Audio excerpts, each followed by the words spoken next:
The main thing that we're working on is the arms and head today. So we've already cleaned up the hips and chest. They're not perfectly finished. We still have the legs to do as well, although the legs are going to be kind of very minor stuff. But at this point, what we're trying to do is just polish the main controls of the head, neck, arms. So that's going to be kind of the goal for today. We'll see how much we can get done. I'm hoping to get it all done. It shouldn't really take too long, but it depends on how much we want to go with it. So last time when we were doing the polish, I was very much reliant on the graph editor. So I would just open up the graph editor and I would go in and we would look at our curves. So I would just select a control, for example, and start cleaning things up in here, which is totally normal. That's great. We can do that. Not a problem. With that said, it's not the only workflow. Some people don't really like working in the graph editor. Some people, it's nice. It's a nice tool and you can use it once in a while, but you prefer doing it in the viewport. Is that wrong? Not at all. So today I'm going to try to do that a little bit more. I'm going to be working a little bit more with the viewport and just kind of jumping into the graph editor. I'm watching it the whole time, but I'll just jump into it occasionally if we need minor tweaks. So that's going to be the goal for today. Now, for this shot, the first thing that I want to tweak is the head, because the head has the biggest kind of issues that I see in the animation, which specifically are the head right here at the beginning. It just kind of goes straight down. It's like he's a turtle just bringing his head in super slow. I don't want that. I want a anticipation and then snap the head down. He should be using that force of the head moving down to push his whole body down, not just slow and steady. The next area that feels a little off is right here. His neck kind of rotates in a weird way. I like the arc that it's creating, but it's kind of weird. The head doesn't twist right. Like, to just move your neck like that would be very tricky to do without any head rotation. And then the last area that kind of really stands out as I play it is right here as he goes back. I feel like there could be a little bit more kind of emphasis on the way his head goes back. It feels a little stiff. Like, as I just watch it, I feel like there's a stiffness in the head right in there. How would you polish if someone doesn't use a graph editor? Just the viewport? So if I'm polishing, I would almost always use the graph editor in some way. And Angry Weedle, that's an awesome username. Thank you so much for the sub. I really appreciate that. So for polish, I almost always use the graph editor, except for kind of big polish things, which we'll talk about later when we get into polish, but things like adding some squash and stretch, some bigger kind of elements, especially for an impact, you can really push the squash and stretch on those. In those cases, I'll key it. But for a lot of polish, when we talk about like fine-tuning arcs and things, a lot of that comes into the graph editor. For splining, we're not really focused on polish yet. So if there's a few imperfections in our curves, if things aren't 100% super clean, that's fine. What we're really trying to do is just improve what Maya gave us. That's the goal of splines, at least for me, is we blocked out our shot, we got it all in place, now we go into splines and the results aren't as good as they were before. Maya kind of ruined some of it. So our goal now is to go in and take those sections that aren't working anymore and make them work again. Sometimes that's just a few small tweaks in the graph editor. Other times it's kind of bigger changes. So we'll start with the head first, and we will, oh, for some reason your mic is changing the volume. Is it, you mean the, oh, interesting. My mic is it going up and down for everyone else too? According to my levels, it's pretty consistent, but definitely let me know. Maybe it's just too far away. That could be. Sounds okay to me. Interesting. How do you approach splining when you are starting the shot with auto tangents? When I'm starting the shot with auto tangents, I it's essentially the same thing as I've been doing here. The only difference is that I'm already in splines right as I'm blocking. So I will block out the shot the exact same way I did. I go frame by frame like this, just step ahead. I'll add breakdowns the same way. The only difference is that I'm already in splines and I can already start cleaning up some of my arcs and some of my curves right there in the graph editor, and I can see those already. Honestly, that's the main difference. It's, other than that, pretty much the same workflow. So the key is that you can't let Maya, the keys that Maya throws in, throw you off in your animation. That's the big one. So let's take a look at the neck here at the beginning. So the big thing with the neck is as the character goes down, the head is just kind of going down really slowly and evenly. Again, it feels like he's being a turtle more than having this kind of whiplash effect in there. So if you, I'm asking because I feel more natural working with auto tangents. If you feel more natural working in auto tangents instead of step first, do it. Whatever works best for you. There is no one universal workflow. I normally, like I said, work in auto tangents first. It's really whatever you are feeling more comfortable with.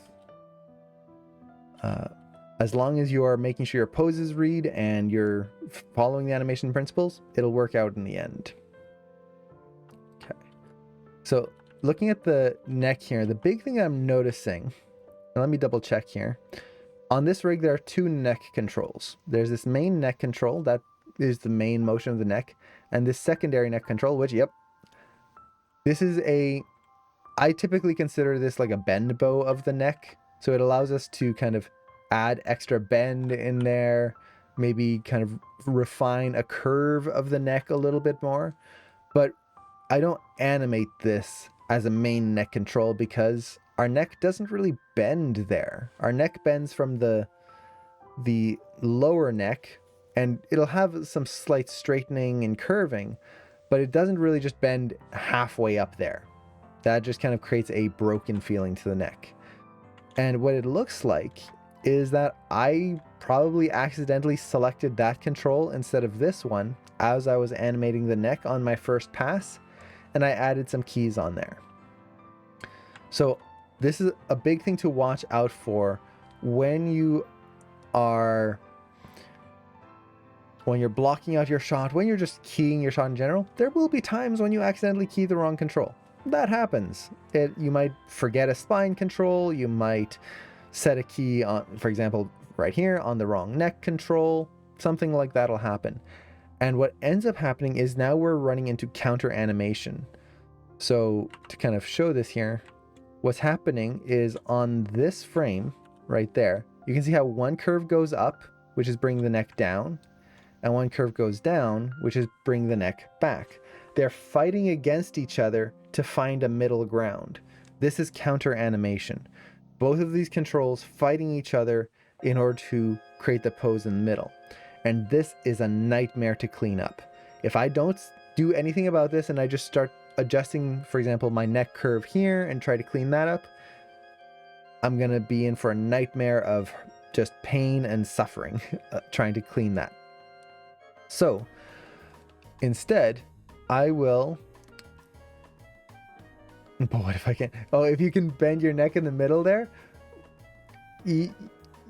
I'm sure some people can, especially contortionists. It wouldn't surprise me if they'd be able to just kind of flex that middle neck like there. But the big problem is that you'd have to be very careful, because if you twist it in the wrong way, it would be very easy to either slip a disc or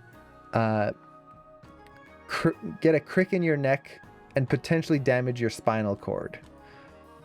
So is it one of those big things where it sometimes is possible, but well, a good example of this is like people who can flex their fingers. I can get about that far when I bring my hand back.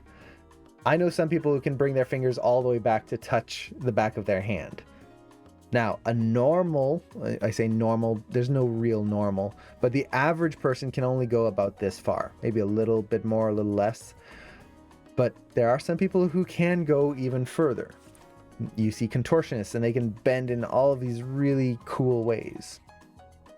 As long as we're careful in how we do it, it can work. We just want to make sure it makes sense. So with here, we're getting some counter animation. So I'm just going to remove this control. I know that I don't want to animate it, so I'm just going to get rid of it. There's a problem with that though, which is if I just zero out this control, his head is totally changed here. Now, is that a big problem? Not really in this case, because we want to refine the head here. So we're going to probably be changing some things on the head controls anyway. So it's not a big deal in our case right here. But what if we know that the head is pretty much exactly where we want it to be? We know that, yep, that arc is good, and we want to keep that arc. And then you find out, oh shoot, I've got counter animation. Let's get rid of that, and it ruins your whole arc. Now you have to try and rebuild that arc that you already had with the one main control. That can be a pain. So if ever there's a moment like that where it's like, I have to rebuild this, or I have to remove this counter animation, but I don't want to lose what I had, I use the grease pencil tool. So in this case, I'm just going to mark out a few points here. So I'm going to just zoom in here so we get a little bit cleaner there. So I'll just track his nose. Let's make that a little smaller. Track his nose here through this motion. Now we're going to try to clean this up a little bit more afterwards, but I can use this as a starting point. So I'm looking at my curve here. It stops right around there. That's when my counter animation is going to be no more. I'm just going to go every 2 frames approximately. Clean that up. And there we go. Now, what I can do is take all of this animation here, zero it out, no more counter animation, go back to my main neck control, and then just adjust it to bring the head back into place. So right here, you can definitely see how that's going to be different. Boop. Right there. Oh, a little bit more forward here. And then that's good. That's good. This one definitely stops a lot sooner than it did before. Let's bring that down a little bit too. Okay, there we go. Done. I've removed my counter animation and then repositioned everything to match what I had before. It's not going to be absolutely perfect, but it gets pretty close. So let's see, but if it's already good and you don't need to remove the counter, I mean, it works, why do you need to change it? So that's actually a good question.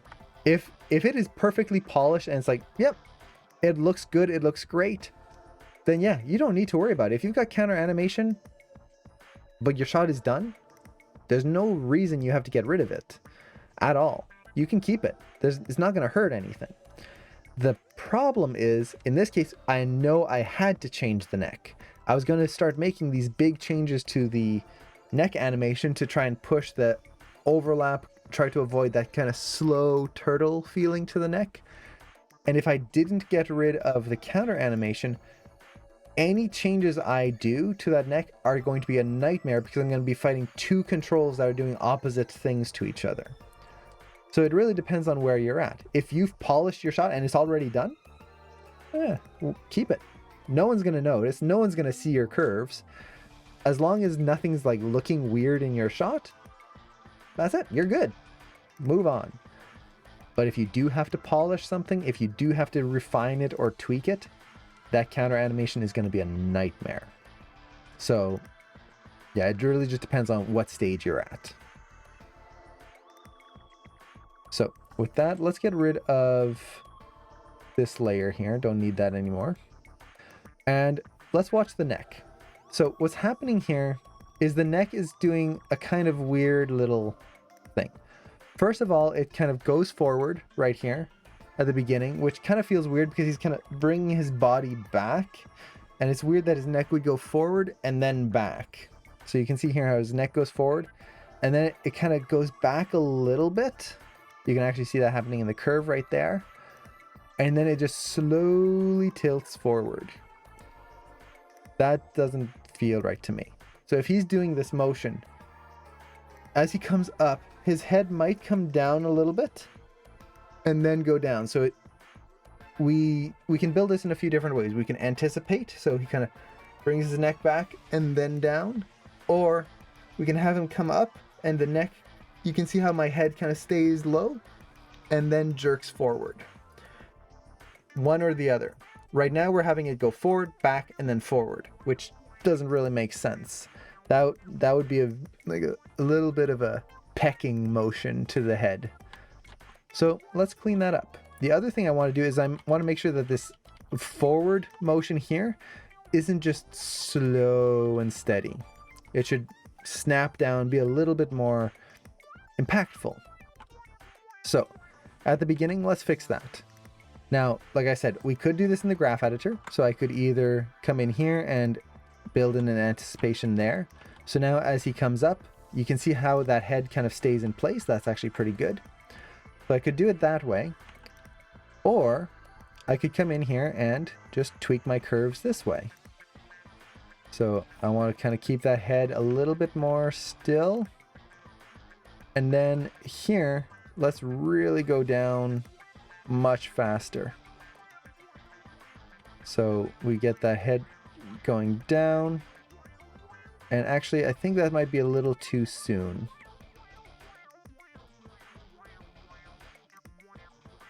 Yeah, so you feel how that head goes down, but the body isn't reacting in any way. I feel like I could offset this a little bit. So I'm actually going to just take my curves and offset them maybe 2 frames. So now his head kind of hits here and then goes down, and that's what brings the body down as well.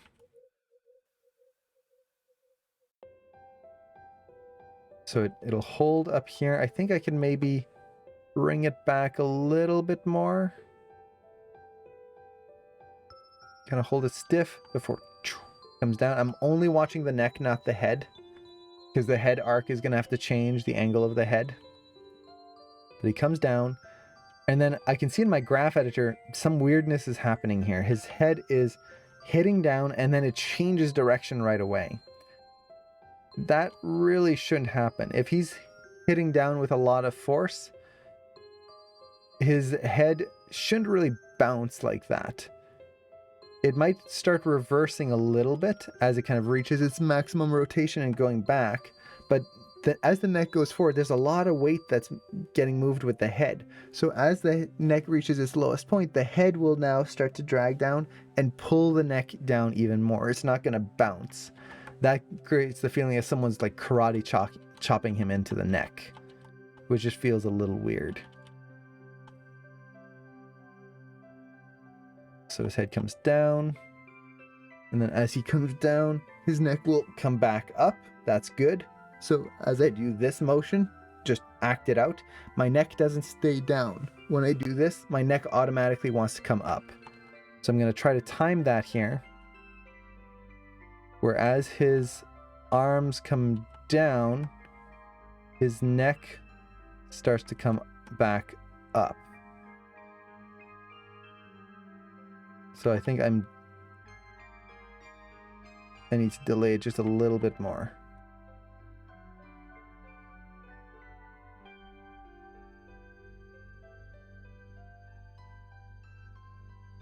So, yeah, so something like that. So now as he comes down, we feel that neck kind of come back. Maybe a little too far there. I'm looking at the arc of the nose. Kind of trying to feel that out. Maybe a little further back there. And then here, it should probably stay a little higher. So we get that nice arcing motion. And then through.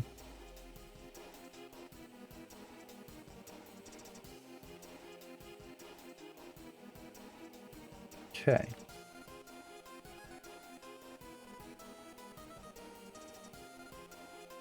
So he comes down, neck goes through, leads the body motion, and then the head goes maybe a little higher here.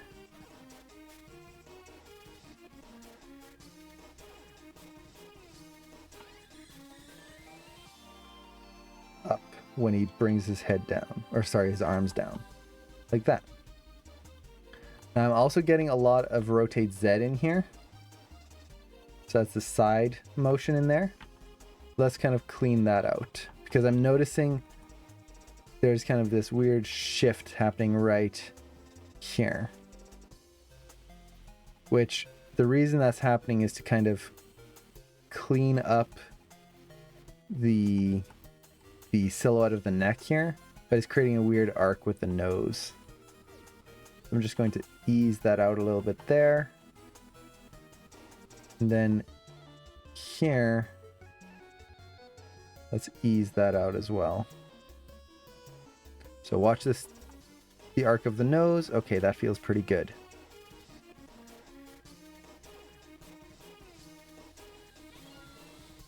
And then back. There we go. I still feel like the head kind of comes down a little too slowly here. So what I'm going to do is I just need to add another key. So I'll just bring the neck back a little bit.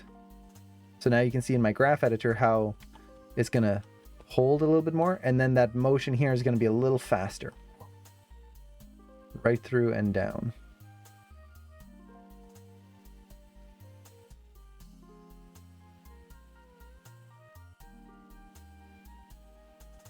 Okay, there we go. That should clean out that whole section there. Now I could go through and kind of refine a few things in the graph editor if I want to. Make sure this doesn't freeze completely. Little things like that. But you can see that the majority of the stuff we did in the viewport. I'm still looking at the graph editor because it allows me to get a better idea of certain motions and kind of see if I'm getting any weird pops or wiggles. That's how we could see in, for example, the rotate Z, that we were getting a little bit of weirdness in it. But most of it was done in the viewport. So is one better than the other? Not really. It's just personal preference. If you prefer more of a visual, like viewport style, just watching what's happening in here, make those changes in there. If you prefer the graph editor and making the changes in the curves, you can do that. Whatever works best for you. Okay, so now let's go into the head animation here.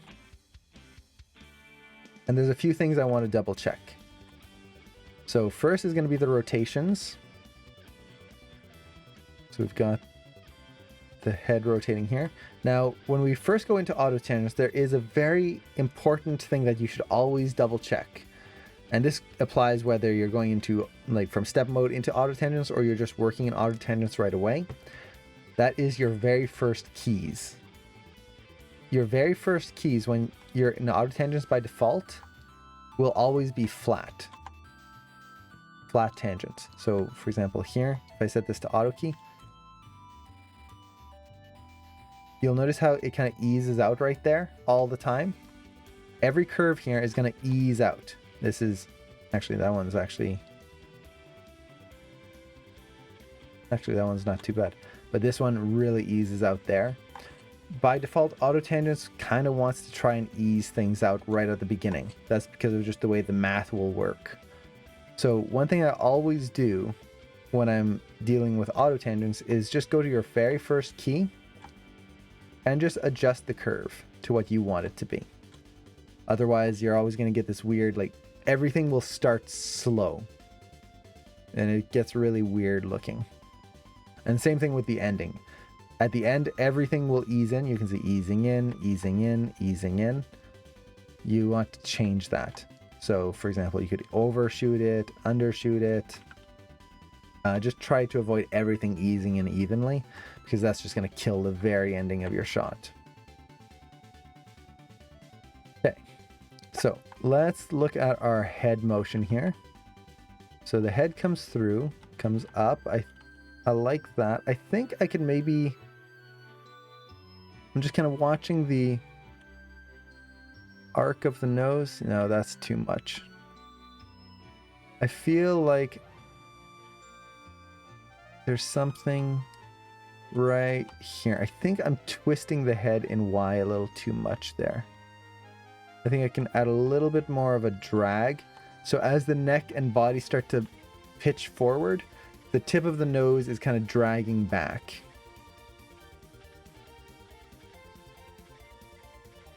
So we get a little bit more 3/4 in there. And then as he lunges forward, then the nose kind of straightens out. Yeah, and that, Mr. Johan, you're definitely correct there. That little ease in, ease out that you get is definitely going to ruin any cycle that you're working on if you're not careful. So it's something to be very aware of. Okay. Now here, I think I might be able to drag the head back up just a little bit. Now, as I'm doing that, one thing I'm watching is I could just drag it up and really push the drag like so. But notice how I'm getting a tangent with his chin and his arm here. I don't want that.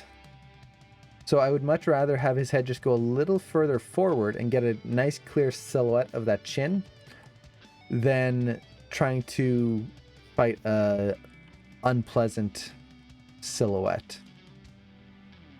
Now he comes through here and we're getting a little shake to the head, which is fine because I do like the fact that it feels like his head is, as he hits down, it's not just a simple nice clean arc.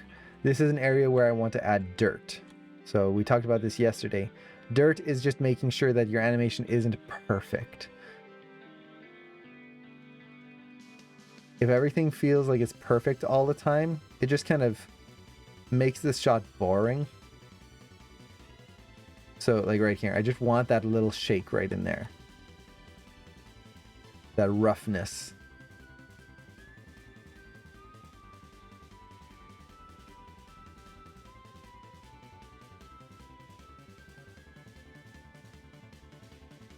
Okay. Now as he comes up here, I feel like I could drag the head down just a little bit more. Just add a little bit more weight to that skull.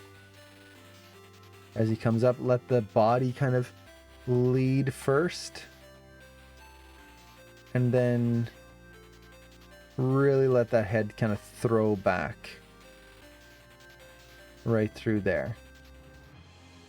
Now here I'm noticing that I'm getting a little wiggle in the curve, so I'm just going to bring that back a little bit more. See if that makes a difference. Yeah, so this is where I'm really feeling that flatness to the head. He kind of angles back and he just kind of slides back. So I want to kind of create a little bit more of a twist in there. Would you add dirt on really push cartoony animations? It depends on the animation. Sometimes you want it. So some cartoony animations will have kind of dirt added on. For example, let's say you have a character skidding onto the ground. They hit the ground. You could just have them go and slide and ease in. That's too clean. Instead, you could have them hit the ground and like really just make it look like they're sliding on gravel and dirt, and it hurts to look at. That would be a form of dirt. You're taking what should just be a smooth ease in. It could very easily just be a smooth ease in, and you're adding these imperfections to add tension. Or if a character is like scraping down like a chalkboard, instead of everything just screech all the way down evenly, you can have so that could be a form of dirt. Other times it's like muscle jiggles or like a little impact, or like when they're reaching for something there's a little shift. Those smaller like muscle twitches and kind of weird little imperfections, those are going to be a little less than in a cartoony shot, but things like impact or resistance, that you kind of put wherever it needs to be. Sometimes you don't want it, so sometimes you do want that nice smooth motion. Other times you want a character to hit the dirt and just like slide to a nice clean stop. Other times you want to emphasize the roughness of it. In VFX, we tend to add more dirt in all of the little areas because as soon as it's over smooth, it tends to not feel real anymore. So we emphasize the dirt a little bit more. Okay. So I think what I need to do here is I need to adjust my rotate Z. I need it to be a little less here at the beginning, and then a little bit more over here, so that we feel that change happening throughout this whole segment. That contrast from this moment, maybe even kind of anticipate the nose back a little bit more too.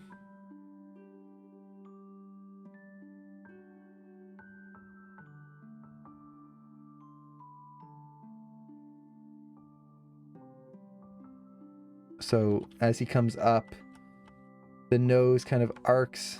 Let's see if I can push this even more. It arcs back, kind of as an anticipation. Back through there.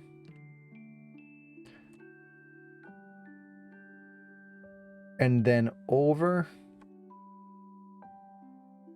and around.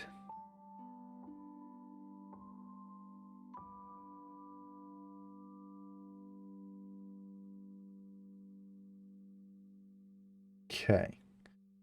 Now, there's a problem with that, and that is that as I'm doing this, I'm kind of ruining the arc that I had earlier.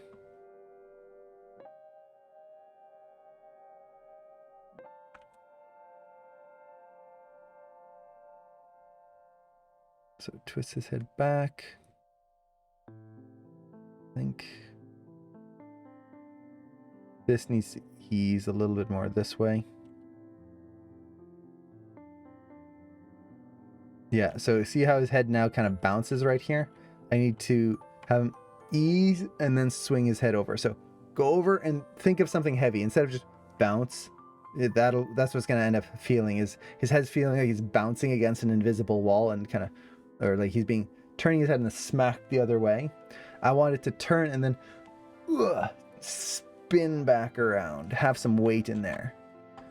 So as he comes through here, I need to just ease this out a little bit more. And this is where the graph editor can come in very handy. So I'm just going to ease that a little bit more, ease this a little bit more. I can refine my curve right in here. So now he goes and then turns his head.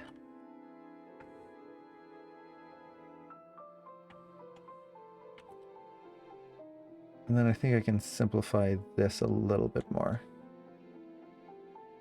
So I'm working with the graph editor a little bit now just to try and build that through a little bit better. So it comes through. Yeah, that feels a little weird. See how it just kind of stops and then turns? It needs to be readjusted there. So what's happening now is the head kind of hits this wall right here. Not a wall, but like it slows down. And that's when the head is turning. So everything's happening at the same time. And it creates this dull feeling where the only change is happening when everything slows down. So I'm just going to kind of reset my curves a little bit. This is where buffer curves comes in very handy. So I can just go through my curves. Yeah, that's already better. And because I had my previous outline there, I can just go back to what I had and start kind of refining it back. Still incorporating some of the new elements I have. You can see the rotate Y curve is definitely very different.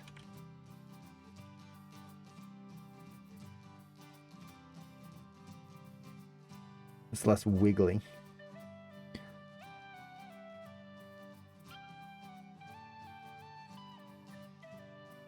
But now we're getting that change in direction just a little sooner, and I think I can maybe bring this down just a little bit more.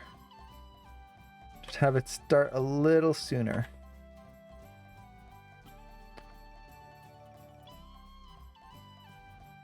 And then my rotate X right there feels a little late as well. Like right here, it feels like there's this pop in the hips. You can see that here, which is not a bad thing. There's kind of this extra little oomph in the hips. And that's when the head also goes down, which feels a little like, what a coincidence. It's timed just when the hips move. So if I do that, I have the head drop down first a little bit. Maybe we could go even more. Don't be afraid to exaggerate. So now as the head comes through, goes down, and that kind of downwards motion is almost what pushes the hips further back. So I'm going to try to keep that a little bit more. See how that feels. Oh, too much.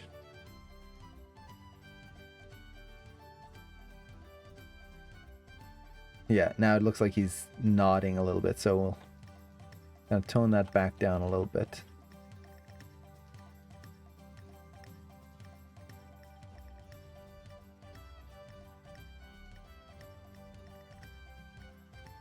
Bro.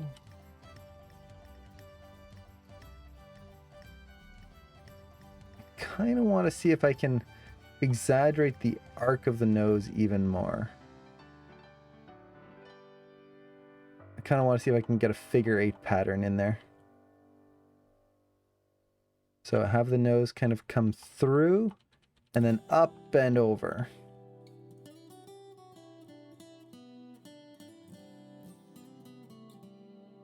Okay, so something like that. And I just noticed my notifications aren't working. Weird.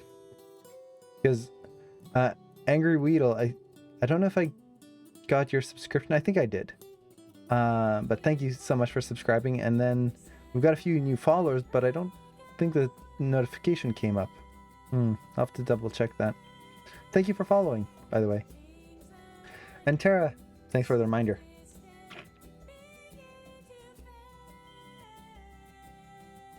Okay. So he comes back.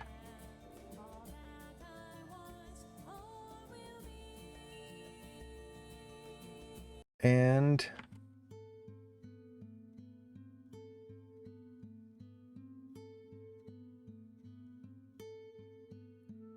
okay, over.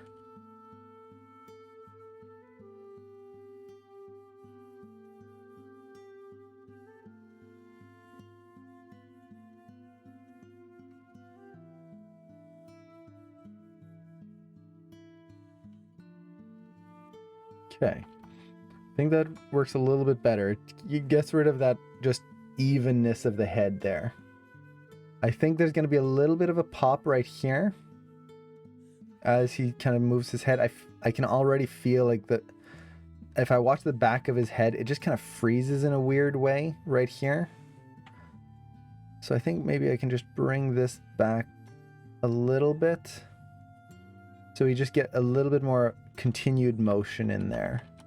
So the back of his head doesn't just freeze in place. And maybe bring the head forward there. And maybe a little bit more forward here. Now another thing we can double check here is the neck. Because the neck is definitely doing something in that section too. So let's actually watch through here. So the neck is going, let's see, up is back, I believe. No, down is back. Okay, perfect. So the neck goes back. That's okay. I think we can maybe exaggerate that a little bit. So you can see here how the neck, it goes back very quickly and then it kind of bounces right here. Starts changing direction. We can probably keep that going back a little bit, add more weight to the head. And kind of clean up that arc just a little bit here. And then as his head comes forward, his neck starts to go forward here.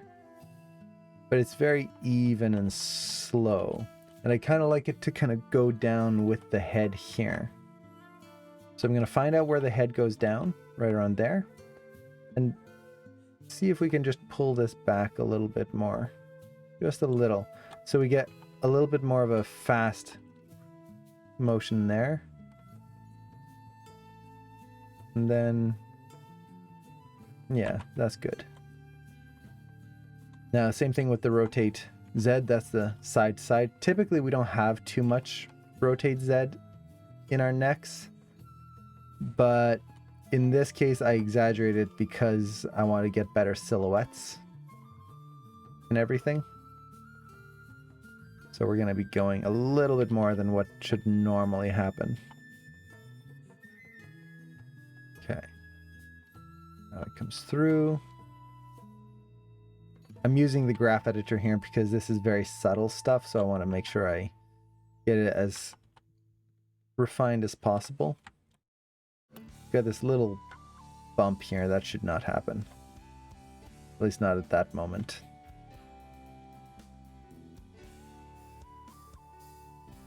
Okay. Now there is one last thing that I need to check for this whole beginning section.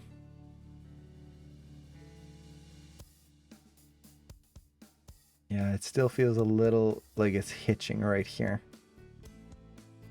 Like that motion right down there of the head, it just feels weird.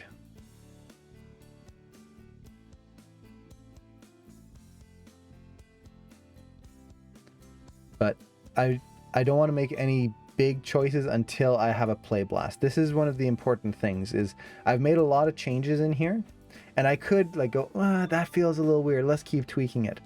But I don't know what it looks like at speed. Now, if you have cached playback and it works for you, let's see. Yeah, it's not going to work for me.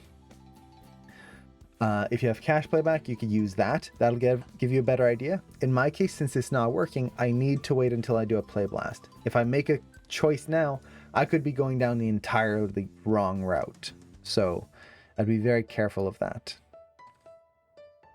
But one last thing I do want to double check here is I actually translated the head. You can see there's some translation controls to the head right there. So as he comes down, his neck is actually translating downwards right here. And I'm going to try and exaggerate that a little bit more.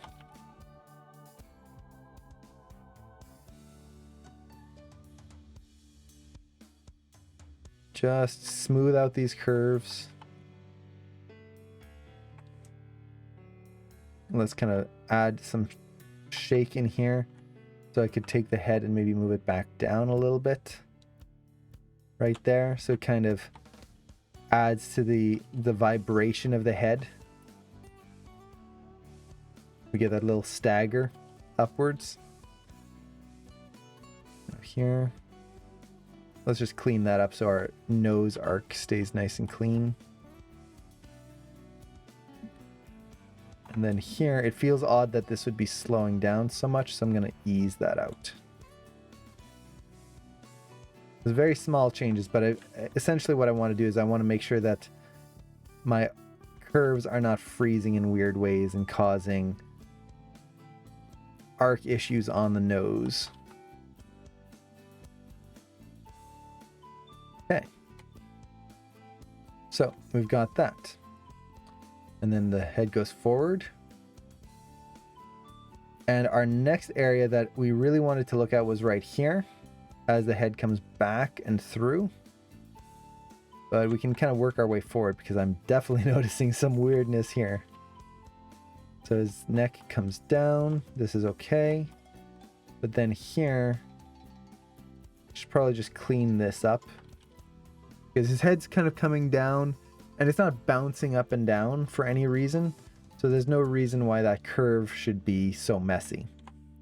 All that messy curve is going to do is make it so that there's an extra little wiggle on the nose, which is going to be a pain to clean up. I'm trying to clean up my arcs. So I'm just going to try to clean this up. Just refine those curves a little bit. Okay.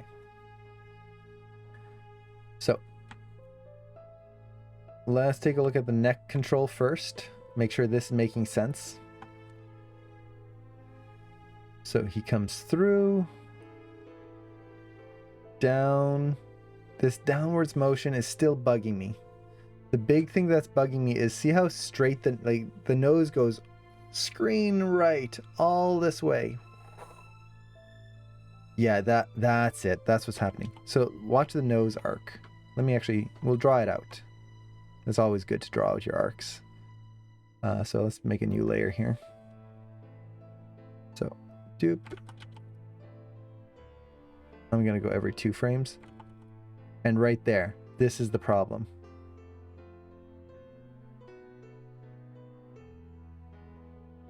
And that's another problem right there. Then this is fine. So the problem that we're getting is, see how the arc, it's being thrown back. He's throwing his head to the side. And then suddenly it just hits a wall right here. The nose just stops, reverses, and then shoots back again before stopping again.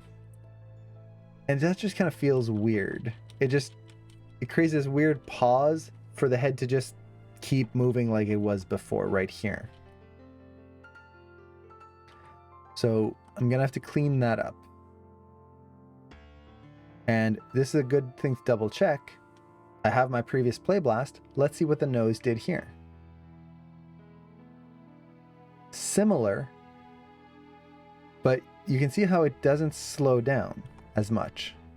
So in cleaning it up, what we ended up doing was pushing that slowdown too much. You can see here, difference in the arc. Ooh. It arcs up, holds, comes down. It doesn't reverse direction. So, is that bad? Did we ruin our animation? No. We made some choices. We tried to push and exaggerate things, and we push it a little too much. That's fine. We can just come through. This is again why buffer curves are really nice, because we can kind of compare, see what might have pushed that nose arc out of sync. I think it's my rotate Y. Either that or the neck control.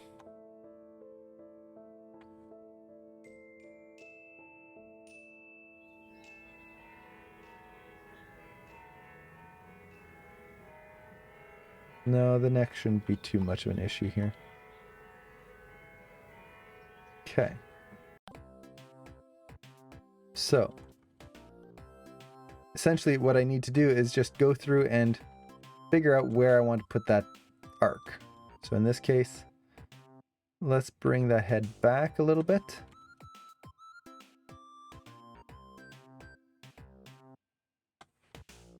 So it comes through. And already that's better. It kind of freezes in place right here. So I want to exaggerate a little bit more. And let's see which control can I get that with. Maybe the rotate Z of the neck. Now, to be fair, this I kind of consider a little bit of we're starting to get into a little bit of polish here. But it's never a bad thing to watch your arcs.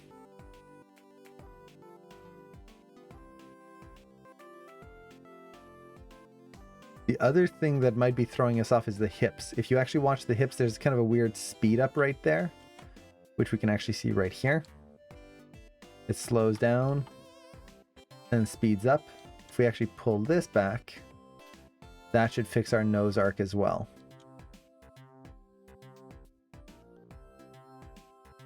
There we go. So now the nose goes through, and we get a little bit of an arc, a drag back, but it's not doing this weird like circular pause and loop. Now the problem here is as he comes down here, his head just kind of freezes and he kind of ducks down and his head just stays perfectly level. It feels a little dead, for lack of a better term. So I might just try to add a little bit of extra kind of bounce to the head here. As he comes down, let that kind of head come down a little bit. Feel that kind of, as he comes down, the weight of his head comes down and then bounces.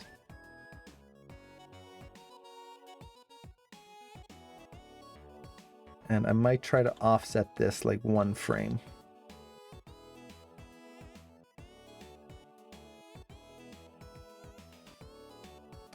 So we kind of get that down, and then as his body starts to bounce back up, we still get that head coming down before going up.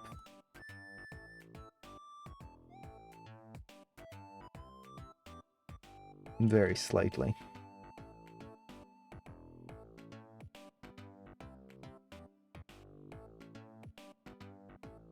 Or let's just try this just for the sake of it. I'm going to exaggerate this a lot so we can see it. I could make it so that his head comes down. We really feel a downwards motion. Yeah, actually like that. So as he comes down, he's leading with his nose and then he's doing this motion with his head, which leads into the next punch. So instead of just his head kind of being passive and bouncing around, there's a little bit more of a neck motion and a head motion in all of this. It's very slight, but hopefully you can feel that, how by having the head kind of start to arc up here, we connect the motions together just a little bit more.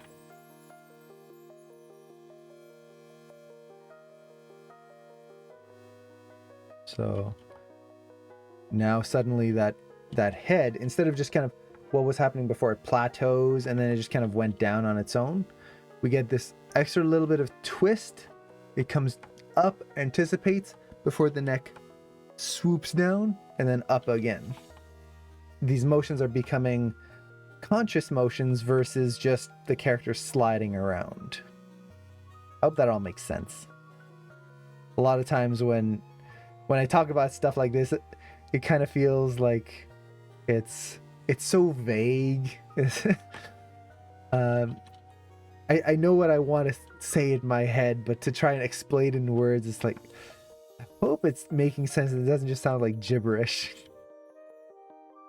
Which, to be fair, animation is half sound effects, so it's all gibberish anyway. Let's see. So, we've got the head going through there. Let's see what else we can clean up. I think that's all good. This feels good. Hey, thanks, George.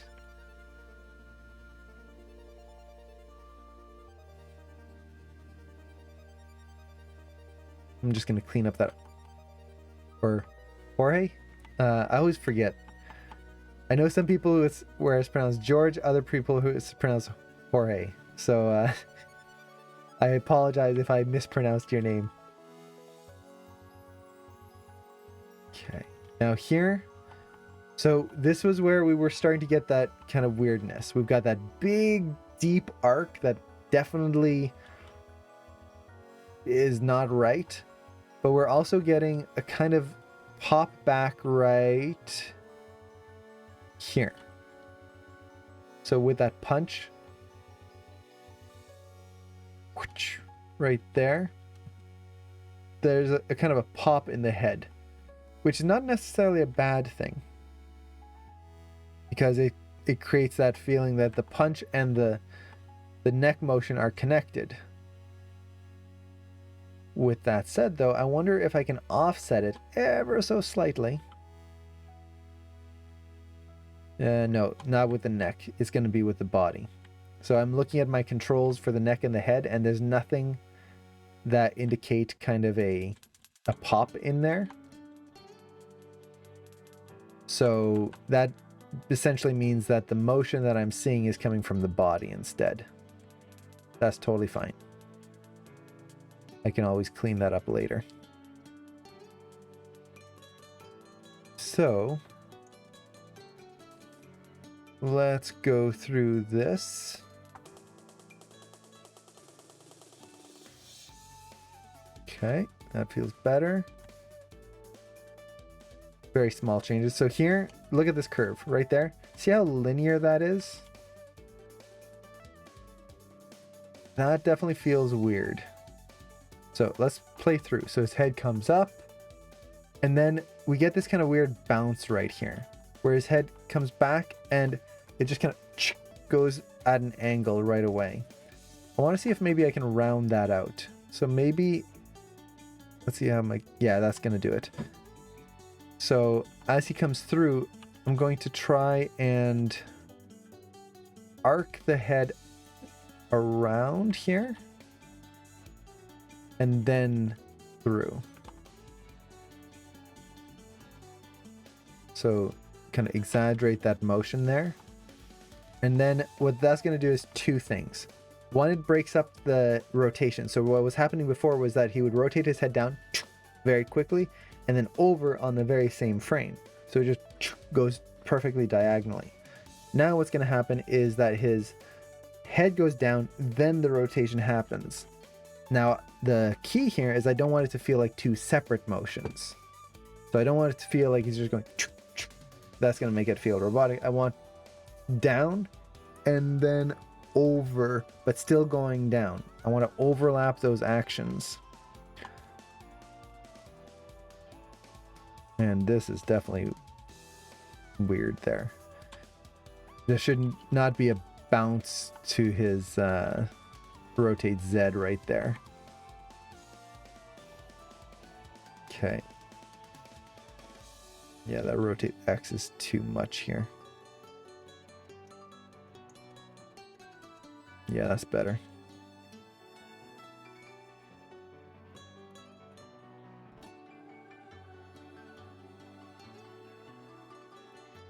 I wonder if I can overshoot this a little bit more. Yeah. Too much. A little bit might help. So the reason why I'm trying to overshoot the nose here is, let me actually show this. The way it was before was something like this. If you watch the nose and the arm, so the nose, arm, on this frame, see the gap between them? On the very next frame, they both move down together. So it creates the feeling that as his arm is moving down, it's pulling his nose at the same time. And just the arm motion is dragging the head down. It's almost like he's got a string attached and it's like he can't go too far. Is it super noticeable? No, but it kind of makes it flat. The motion feels like everything's moving together. So by just doing this, just bring that down a little bit. What happens is now we get that punch. And as he punches, his arm starts to come back down, but his head goes up ever so slightly. And suddenly that motion is broken up. And now we get this more organic feeling. Honestly, it's not a huge difference. It's one frame, but it'll feel more organic. It'll feel more natural and as if he's actually kind of bouncing and reacting from these impacts. Okay. So he comes through. We're almost to that area that we were... Okay, we're almost there. So now he comes through. Punches. Swoops through. I need more Castlevania music. I love Castlevania music.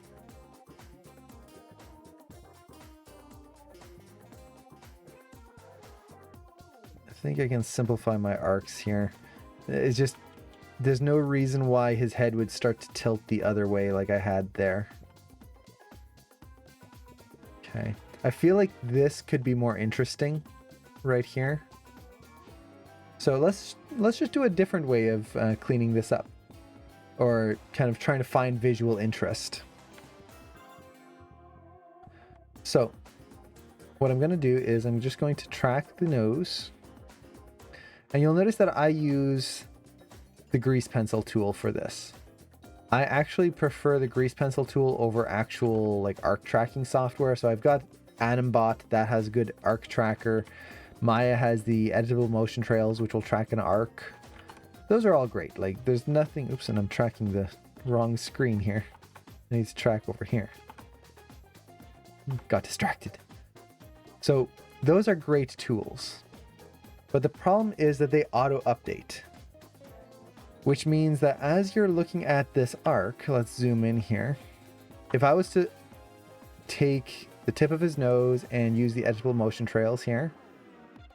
Let's see if it'll work. So there's our arc, which you can see, hey, it's following the dots we drew. Yay.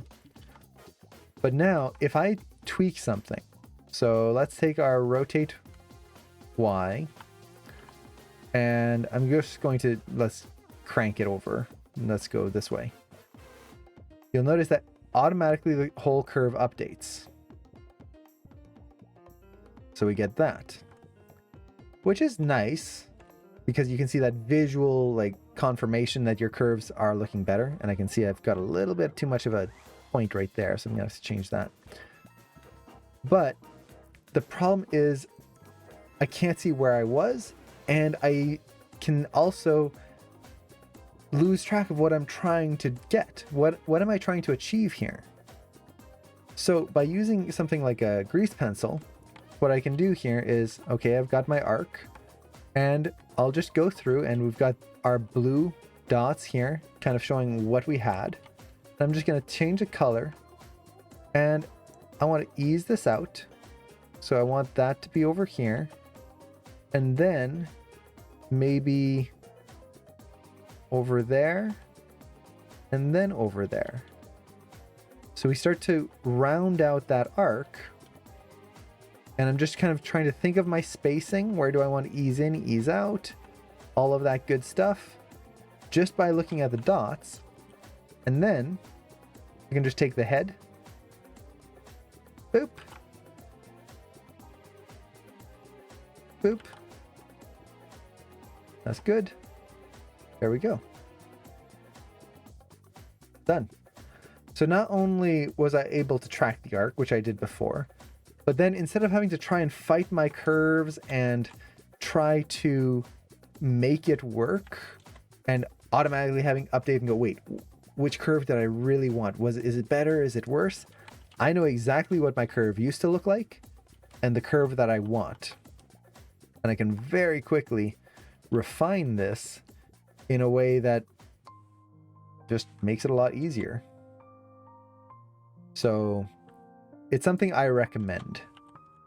It's not for everyone. I know a lot of people who are not a fan of the grease pencil because it's a lot of manual work. You have to kind of go through it yourself and kind of put in all of these keys. I think I can tweak this. It feels weird to have such a big dip right there.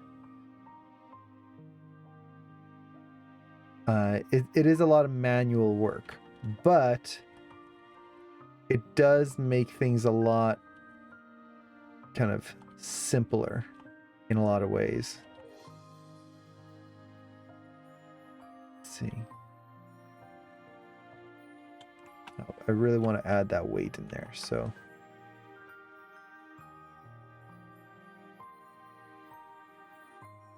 And the grease pencil?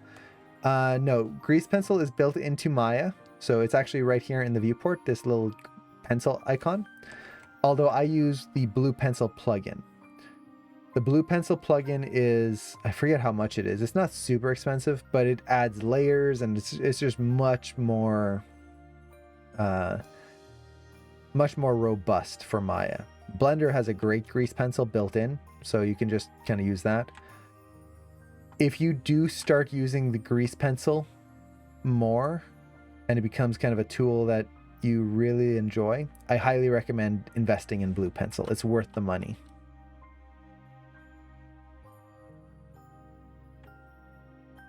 Okay. So right now what I'm doing is I'm just going through and refining my arcs.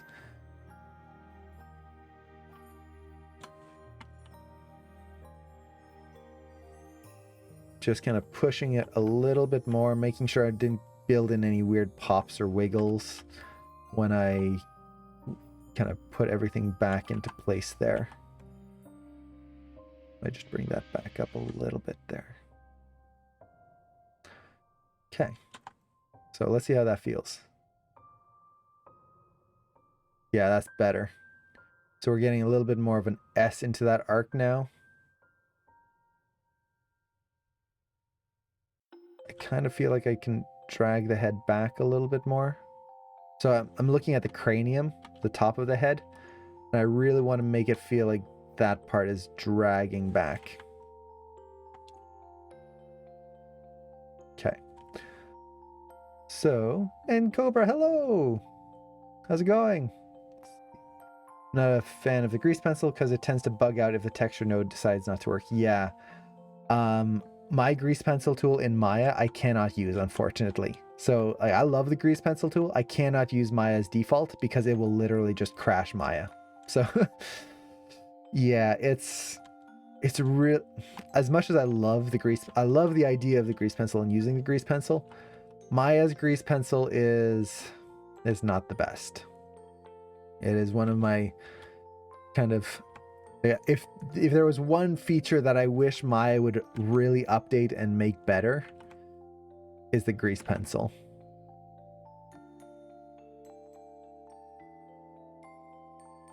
Okay. So I just want to refine this arc here a little bit. I think without having to track my arcs, I think I can just bring this back around a little bit. So it comes down and then forward and over. So we get a little bit of a figure 8 pattern. Whoop. And then back. And then here, I feel like I could drag that even more.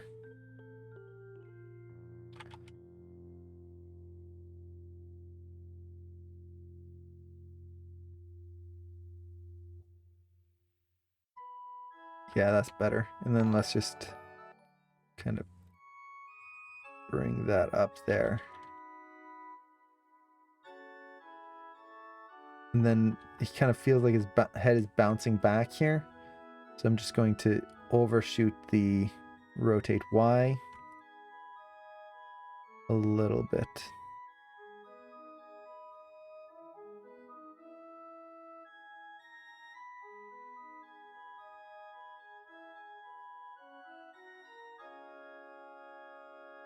Okay.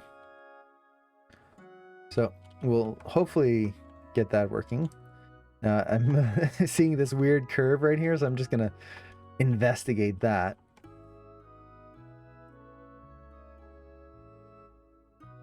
Normally, I try to clean up my curves as much as I can, but honestly, if there's this kind of weird wiggle in my curve, as long as the animation looks good, that's the only important thing.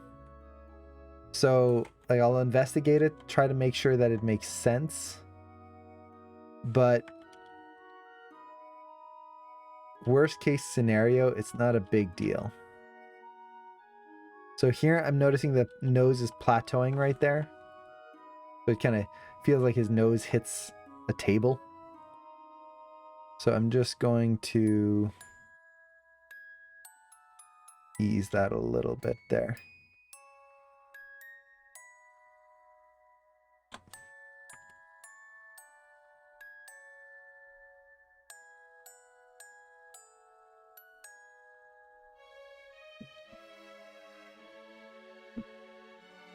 So at this point, I would actually start considering this more polish.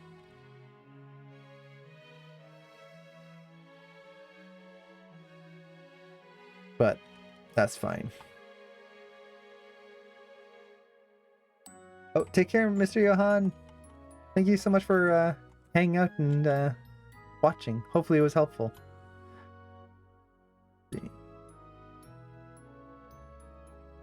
So we go through, down and up, over.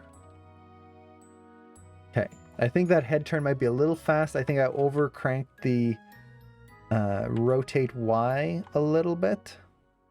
Right through here. So very slightly, I'm going to bring this down. Yeah. Okay, we'll see how that feels. So we've really kind of done a lot in there, but let's go over here. This was the main area that we were having issues with. And basically the head just, it feels like he's just doing something really weird with his head that whole time. And I believe the culprit here is right here. The rotate Z and the rotate Y of the neck. It's causing his head to swing around even though his body isn't moving, which just feels kind of weird. Now, I don't hate that motion, but I definitely feel like we could ease it a little bit more, try to make it a little bit more kind of subtle and natural. So as he comes through here, part of it I think is just it's going too far. So I might just tone that down a little bit.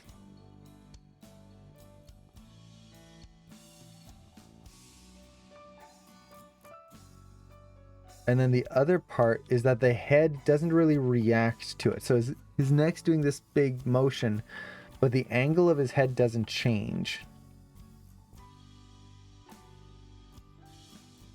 So I think what I need to do is, if he's going to be tilting his neck to the side, his head has to go to the side as well. So like right here, I need to tilt his head down.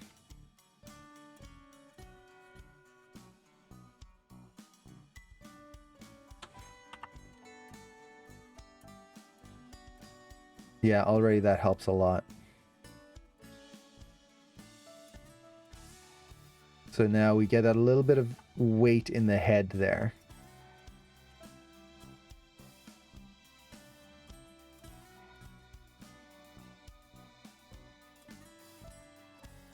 Yeah.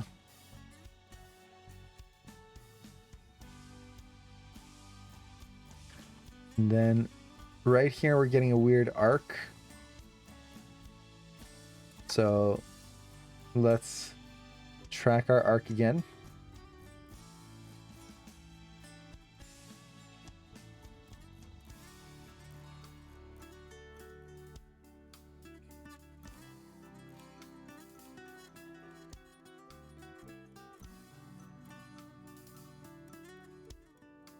Zoom in. Let's see. I went to and saw Raya last night. Nice. I thought it was pretty good. Also, the short was good as always too. It was really nice. I liked Raya. It had some great animation moments. I'm not gonna say anything because I don't want to spoil anything. It's kind of a, I wouldn't say it's a spoiler heavy film, but it is kind of one of those films that it can be very easy to say too much. But yeah, I really enjoyed it. Okay, yeah, I'm getting a bounce in the nose here. I definitely need to add a little bit more rotate Y in there. Oh, I would love to analyze Raya's action scenes. So this is not a spoiler, but Raya has some amazing action scenes. So if you're interested in action animation, I highly recommend checking it out just for that. It's really good. Okay.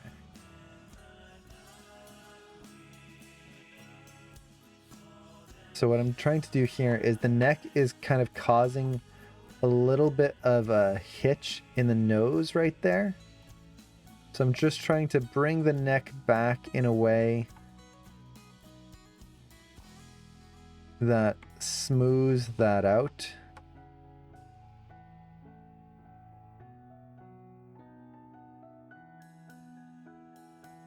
And rounds out that arc.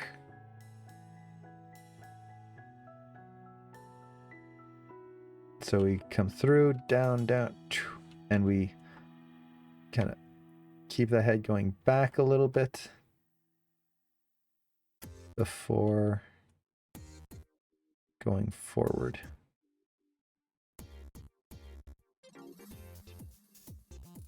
Now I could track my arc as well. So let's see how it's looking in comparison. Okay.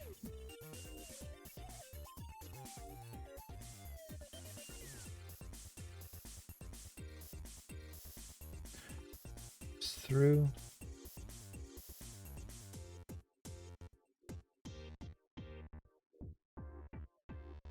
That feels better. I think I need to push my rotate Y, but let's fix the neck first because definitely getting some weird curves now, which not necessarily a bad thing. But for example, there, I can move that down and smooth that out, and it doesn't really change much in my arcs. So why have a messy curve?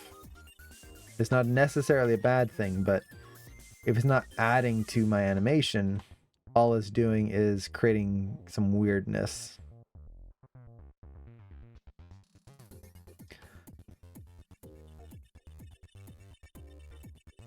Let's see. For feature film animation, do they animate on twos or do they animate in betweens every frame? So most films are animated on what's considered ones. Now, when you're animating on ones, it doesn't mean that you yourself are animating every frame, but the computer interpolates it to be on ones. So for example, right here, you can see that certain frames don't have keys on them, but this is still considered animated on ones because the computer is filling in the gaps for me. So most films, like Disney films, Pixar films, are animated on what we would consider ones. With that said, okay, this feels a little stiff right here. I'm gonna have to fix that. The way you would get to ones is up to you. Some people like to get all of their keys set to twos first. Other people like to get everything just right in splines. Some people don't use that many keys. The method you use in the end doesn't matter as long as you get to ones. The only real films that were animated on twos, CG films, are Spider-Verse and the Peanuts movie, which everyone gives credit to Spider-Verse, which, like, credit where credit is due. Spider-Verse is one of the best films ever made ever. I love it so much. But everyone gives credit to Spider-Verse for kind of being the first to do this really cool and unique animation style, where it was actually the Peanuts movie that did it first. The Peanuts movie animated everything on twos and threes to make it feel like an actual, like, 2D Peanuts film, like the Charlie Brown Christmas special and all of those animations. But no one actually gives credit to that. Lego Movie did something similar as well, but I think Peanuts movie was first, if I remember correctly. So Lego Movie did that as well. It was animated as if it was a stop motion film, to, like, as if it's Lego. That's what makes it feel like it's actually toy Legos versus a film of Legos that just move, is that they animated on twos and try to capture that stop motion feeling to it. So the big thing that Spider-Verse did, I enjoyed the Peanuts movie as well. I really liked it. The big thing that Spider-Verse did was it brought a new animation style to what we typically consider kind of mainstream. Like, it's a Marvel movie. It's a superhero film. Those are all kind of done in a very similar way. With Lego Movie, well, it's a Lego. With the Peanuts movie, hey, it's a 2D cartoon. So it makes sense to try and capture those specific styles with those films. What I really admire about Spider-Verse is that they had no reason to animate the film the way they did. They really didn't. They could have animated in any way that they wanted to. They could have done exactly what they have done before. There's no reason to go through all the effort that they did to animate it in this new style. But they did it anyway, and that's what to me makes it really special.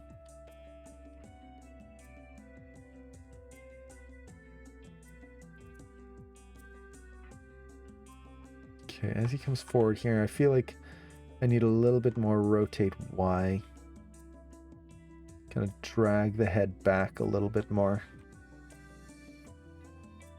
It feels weird that the head just kind of stays straight. Add a little drag right through there.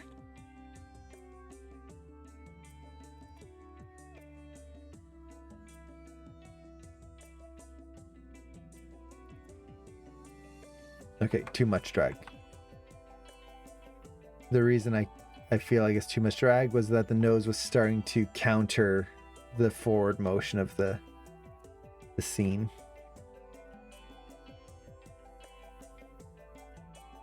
Okay. Lego Movie was 2014, Peanuts was 2015. Okay, yeah. So, was Lego Movie animated on 2s? I'll have to double check. I think it is. I'm currently working on a 3D series that's animated on 2s. Nice. That's awesome. Yeah. Ever since Spider-Verse, it's become really nice to see all of those films really pushing artistic kind of just the artistic side of the animation. It's really nice to see the variety people are coming up with now. I think this can kind of arc up a little bit more, get some extra kind of weight to the head there. As he comes up, we feel that kind of upwards momentum dragging the head up.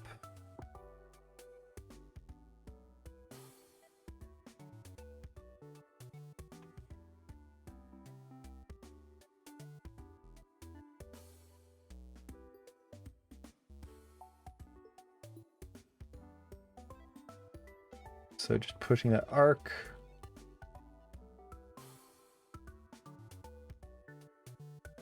This motion right here, it feels a little too fast right there, but I'd rather keep a motion a little too fast than to slow it down.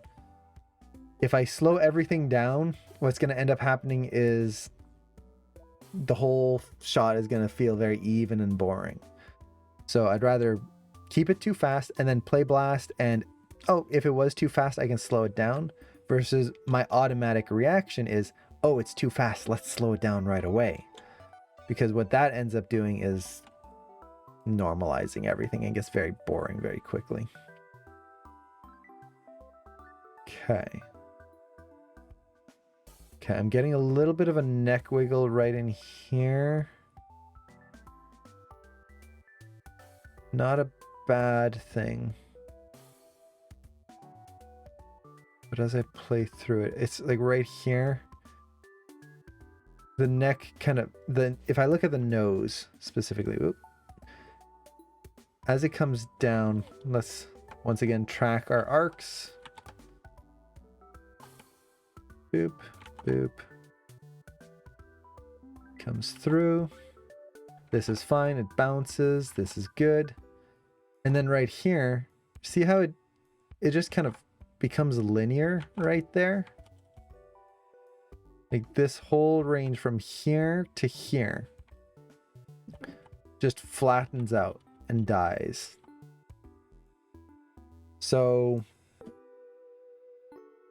I'm gonna see if I can figure something out for this.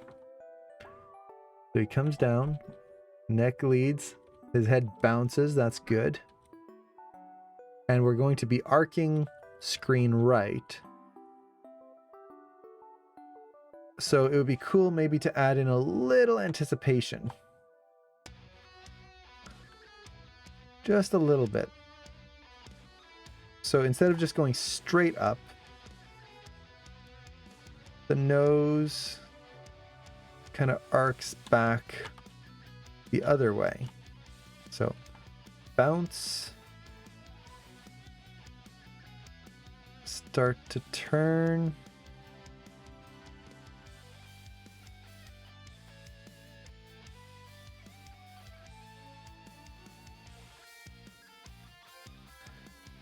I miss Smash Brothers. Cameron and I used to play Smash Brothers so much when we were younger.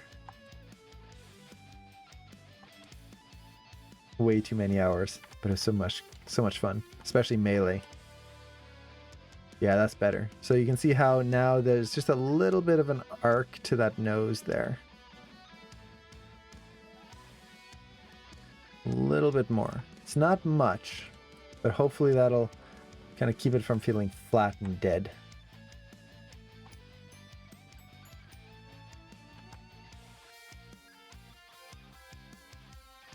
Okay. So I'm just playing through here, just scrubbing. That feels better. That feels good. This feels a little slow right here. So he's got this big heavy punch. And his head just kind of slowly goes back. I think I can make that stronger. So hold a little bit longer forward right there. I think that's going to be the neck. Make sure I select the right control.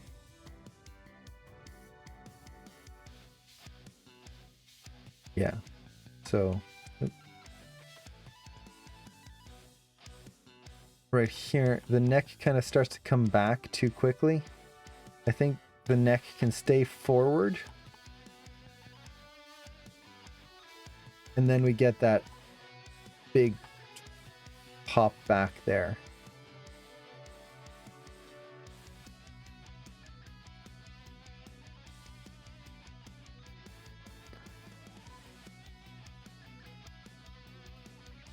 A little bit more like this. So I'm trying to get it so one frame after, that's when we feel the neck snap back.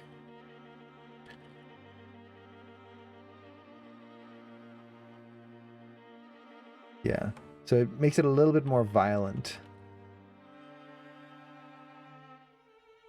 And then if I wanted to, I could, let's try this. Make that neck bounce. So something like this. So it goes back and you get that little...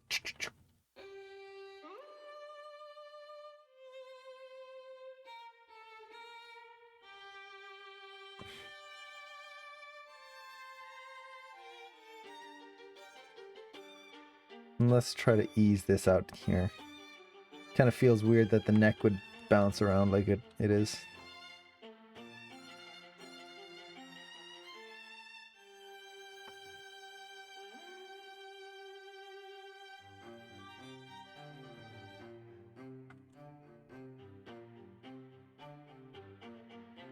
Okay.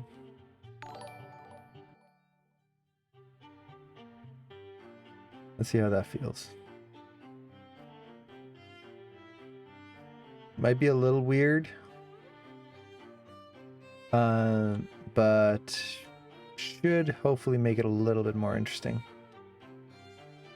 Now there's a question here. What's the black curve? That's the buffer curve. So in Maya, and Blender has this as well, I think in Blender it's called ghost curves. You can make essentially a snapshot of your old curves so that you can compare what they used to look like. Which is very handy because if ever I need to double check and make sure that what did my animation used to look like? Did I actually ruin it? Did I make things worse in my animation? I can actually just double check my buffer curve and see what I used to have. So you can see how different our curve looks from what we started with. And when I'm animating, I really like to use the buffer curves all the time.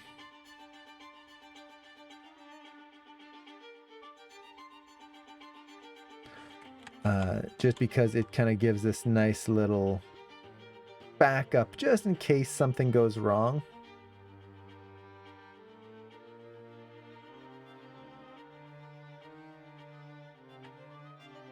So it's just a nice kind of just in case.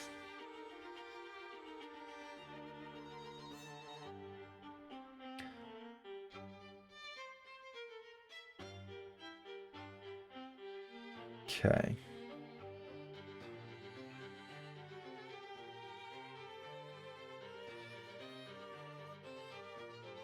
Okay.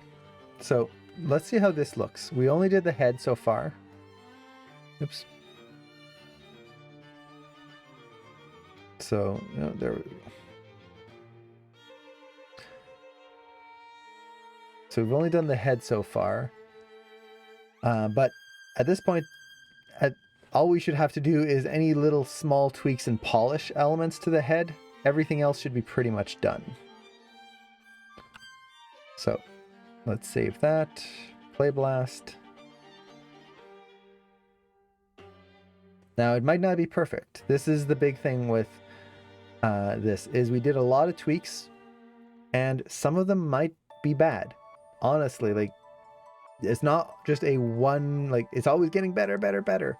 Sometimes you'll make a change and it'll get worse. This is where it's important to have multiple play blasts so you can compare what you had. If you never compare what you had before, how will you know if it's actually getting better? You need to be able to do that comparison. So for example, for me, I've got my old version right there. I can play through that, see if it works, and then go back to my new version here, see if it feels better. And overall, there's definitely areas that I feel are much better. Like the way he brings his head back now, that feels way stronger there. So we feel that difference between the head position, like right here and how it catches. There's that weight to the head right there. Whereas if we look at our old version, let's get rid of the drawings just to not have to deal with those.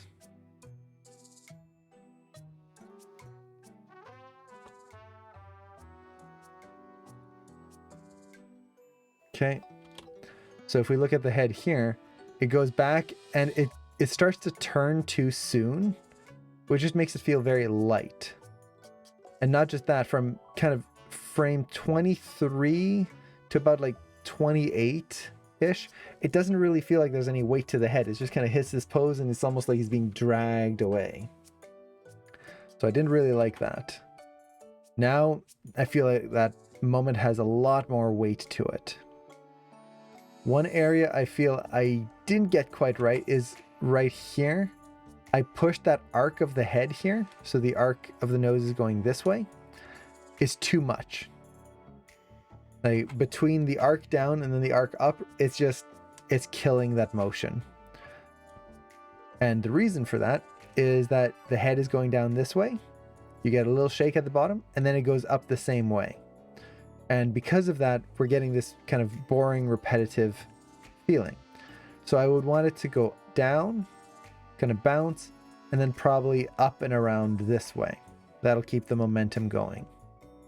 If it repeats, it's just killing that weight to the head. So right here.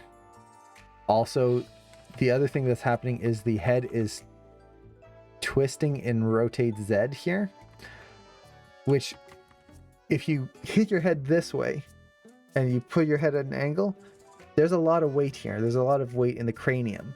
So when we do this, our head's not going to go whoop back the other way. It's going to bounce, but it's going to stay pulling down until we get it back into place.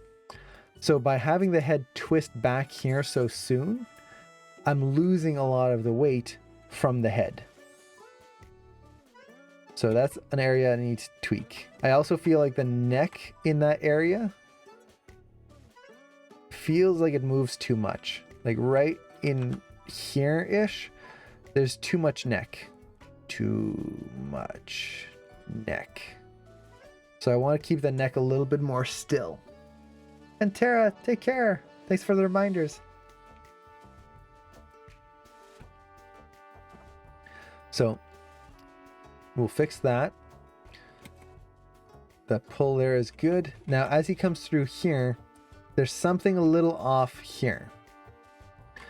I like that the head motions, there's more arcs to it compared to what we had before, where here the head kind of just felt a little stiff. So I like the new arcs, but there's too many now. I pushed the arcs a little too far in this section. So kind of from 36, like right around here, 35, to when he comes down to like frame 50 here. The arcs are too big. And what that's doing is he's supposed to be tight. He's supposed to be punching, and like when you keep your head down, there's not that much movement. There's going to be some arcs, but it's not going to be these big wide motions. So by keeping him like this, but having the motions go across, it creates this weird disconnect where I'm losing that tightness of the body.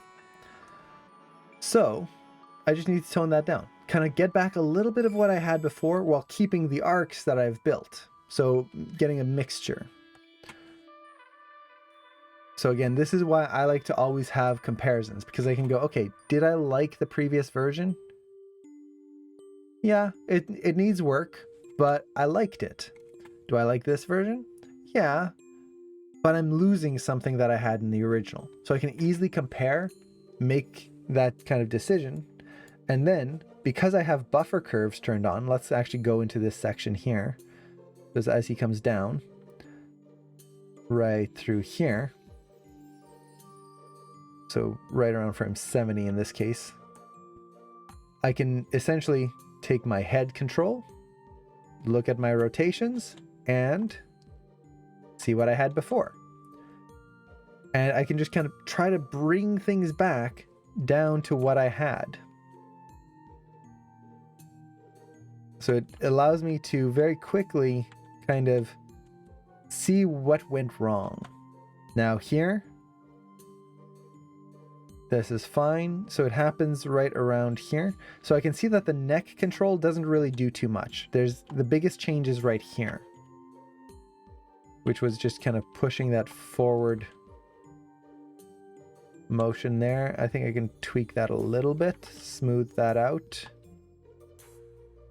But then that means the rest is all in the head. Let's see. When do you feel the time to stop tweaking, move on with a shot? Because I feel like no matter how many tweaks we do, we always find more to do. It's a good question, and honestly, there is no time that you're going to be done. You can keep tweaking a shot forever. There is no real end point. There's always more things you can do, more you can refine, more you can push and polish and just keep tweaking. So the question kind of becomes not so much when you should abandon it, because if you're trying to finish a shot, it will never be finished. So that's not a good criteria to follow. In a studio, it's pretty easy. It's when the shot is taken away from you or when your deadline happens. If your shot has to be done in 2 weeks, it's got to be done in 2 weeks. If you're done or not, and if there's more stuff you want to do, who cares? It's gone out of your hands. It's moving on.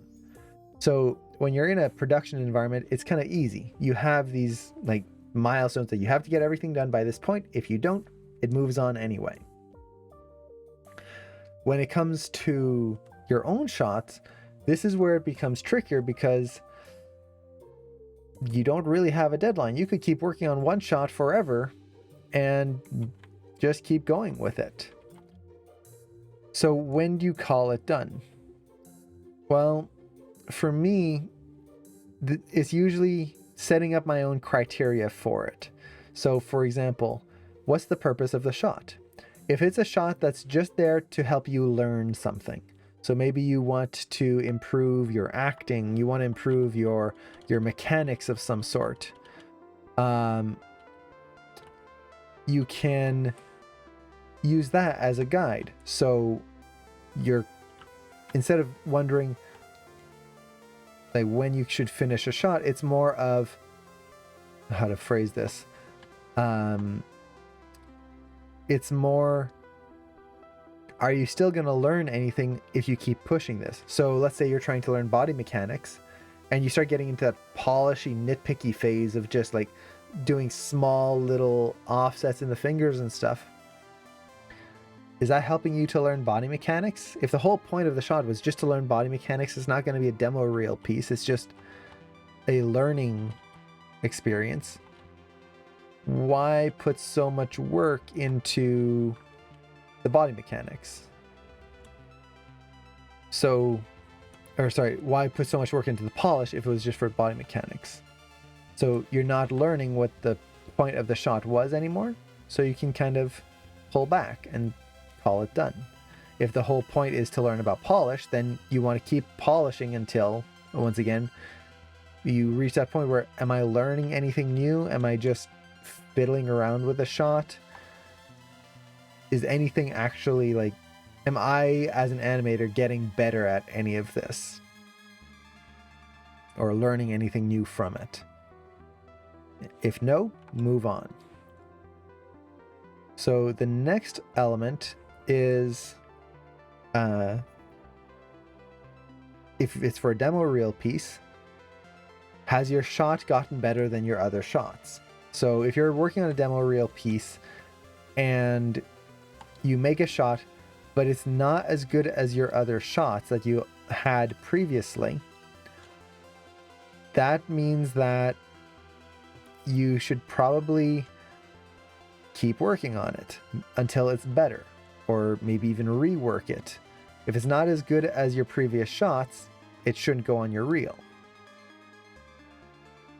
If it's already better, you could keep pushing it and pushing it and pushing it, but you've already reached that goal. At that point, you can start maybe working on a new shot. So it's kind of giving yourself these, I guess you could say, slightly more concrete goals. Because if you just go by, is it done? No shot is ever done. You're going to be working on a shot for years if you're going by, have I done everything that I can to it? So instead, go give yourself a kind of a deadline. So a few weeks, a month, 2-3 months if you have to. So give yourself a deadline and go, okay, by that time, if it's not done, it's not done. I just move on to the next shot.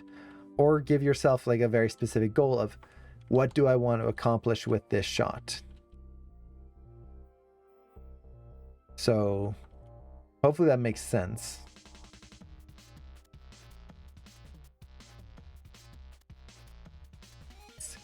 So a lot of the thing that I'm feeling here is that my rotate Y is the thing that he's just doing this too much. He's swinging his head way too much. So I'm trying to tone that down. Kind of get back to what I had before. Now you'll notice I'm using the editable motion trails now. The reason I'm using these over tracking manually is I already know that I cleaned up my arcs. I know that they work.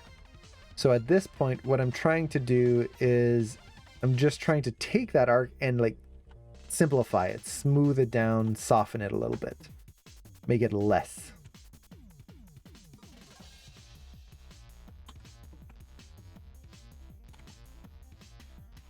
So make the nose move a lot less right here.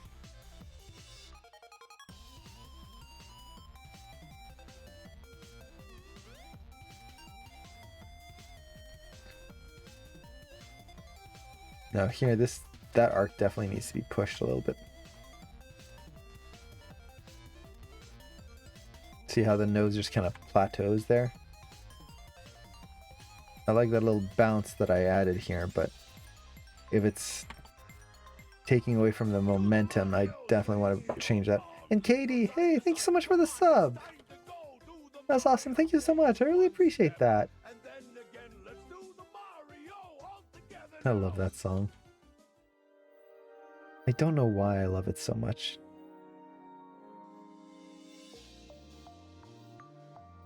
There you go. Add that momentum in there. Okay. Goes through. I think right here, I'm feeling a little too much rotate X on the head. I'm going to try to stiffen it up a bit. So right here, let's keep it a little stiffer. So if you want to make something stiffer, basically it's reducing the range of motion that it goes through. So I had it coming down like up to here. So I reduced the range of motion. It moves less far. So it's just a little bit more stiff.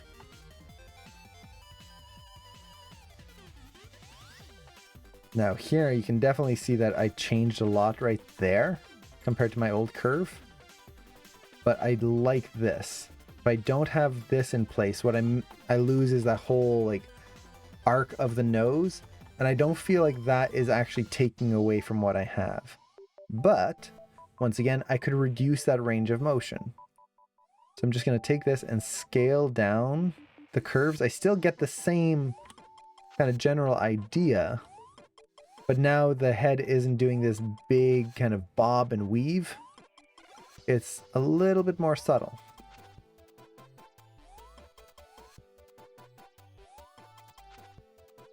So that should hopefully help with that. And I think with that, that gets me pretty close to what I had curve-wise before. Like, there's a few areas that are definitely different, but those aren't in the areas that I was sensing that weirdness in my animation. It was mostly as he came down and then did the first like 2 punches right in here. Okay. So our next area was right here. And like I was saying before, see how that curve, like it matches up almost perfectly down and then back up. This is where that whole beginning section was feeling a little weird. So just need to go through here and tweak that. So you can see right here, this is the area. I'm just going to bring that back up.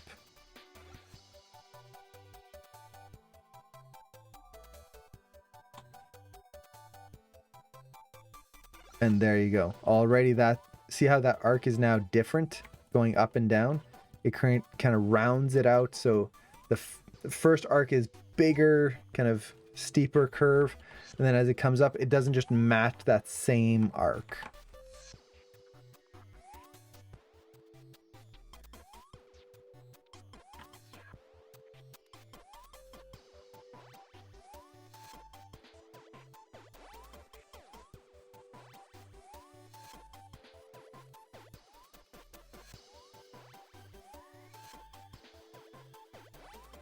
Okay.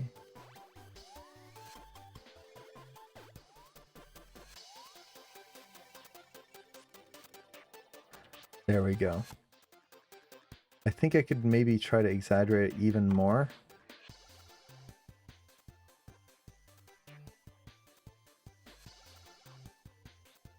We'll see how this feels.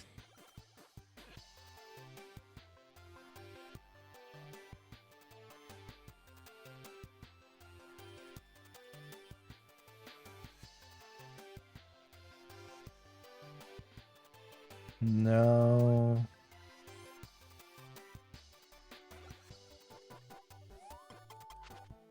Too much.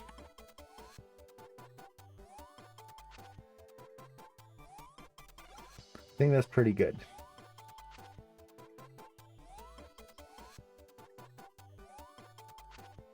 Okay. So that kind of addresses the 2 areas that we were struggling with before. Now I could go through and try to keep cleaning that up, maybe another play blast, but for now, we addressed that. Let's actually move on to the next part, which is the arms. So actually, let's look at our animation. And let's actually turn off our annotations for now. So the head, we're gonna ignore that. What are the areas in the arms that aren't working? So we're gonna address those first, and then we'll kind of look at the whole thing as a whole. I'm not a fan of kind of like, oh, I did a small tweak on the head, let's play blast. Oh, not quite right. Let's play blast again and try to tweak it. And then you tweak it and you play blast again. It gets very easy to just get into that nitpicking and just trying to get everything perfect. I did the head, I made those changes, I got them on my checklist. I'm gonna check them again later, but now I'm gonna pull away, I'm gonna focus on something else, and then come back. And that'll hopefully get me some fresh eyes on that head, because we've just been looking at it for like an hour. So let's do something else. So with the arms, there's 3 main areas that I feel aren't quite working. So the first one is the impact here. They kind of just hit and lock. These arms should bounce a lot more, especially in the shoulders. The arms themselves, when you do this, like you can see there's a lot of bounce in that kind of this rotation here. The elbow locks, but there's kind of this bounce. But the shoulder has a lot to do with that. The shoulders was kind of a little looser here. So it goes down, and I want that bounce, that shake in there. So I'm going to try to build that in. Right now his arms just kind of feel like he slams them onto a table. And then the next part is that initial punch right here kind of feels a little bleh, boring. So I'm going to try to push that a little bit more. And then the individual punches aren't quite working. Now, the reason the individual punches aren't quite working is that we just need to add some more breakdowns in there. Really push that, the arm poses, and specifically try to build in an overshoot. And we can do that in a few different ways. So let's focus on our first area here. Comes down. We get the impact frame right there, 53. So to kind of push this and exaggerate this, we'll start with the clavicles first. So he comes down. I think let's just try. Okay, yeah, we're already bringing them down. You can see they come down. You can maybe exaggerate that even more. They pop up. Let's bring them back down and kind of build in that shake in there. There we go.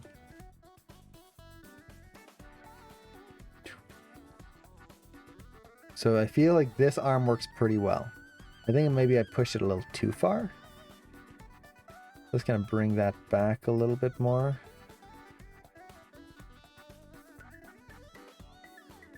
Let's see, compared to where it was. Oops.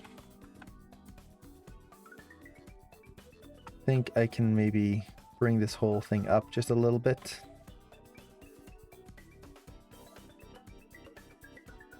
Okay. Maybe a little too high right there. Just tone it down a little bit. Okay. So that one feels pretty good.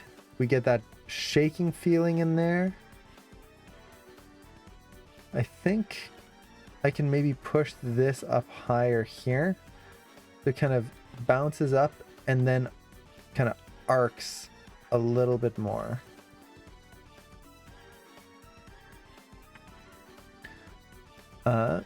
The black lines, those are buffer curves. So for anyone who's curious, those black lines that we see, those are buffer curves. You can just click them. You can create them by clicking this button in here in Maya. And they just show you where your old curve was, which is very useful. They're also like a super undo because you can swap back to your old buffer curves to compare what you had before. Okay, so that's That's better. I feel like I'm getting kind of a weird... Yeah, it's not bad. No, that's good. Okay, so that arm is okay. Now the other one, this is the one that kind of has the issue. It goes down, and then it never really pops back up. It just kind of hits and keeps sliding down. Oh, take care, Greg. Have a great night. So there's kind of two things that are kind of causing this weird, like, just blandness in it. And part of it is that technically that elbow hits one frame after the other arm, but yet the shoulder is animated as if it's hitting on the same frame. So I need to offset this a little bit, and all of a sudden we get that nice hit.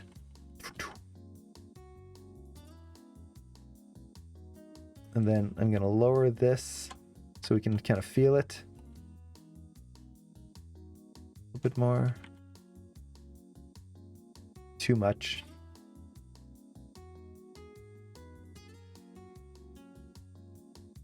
And then that's too high.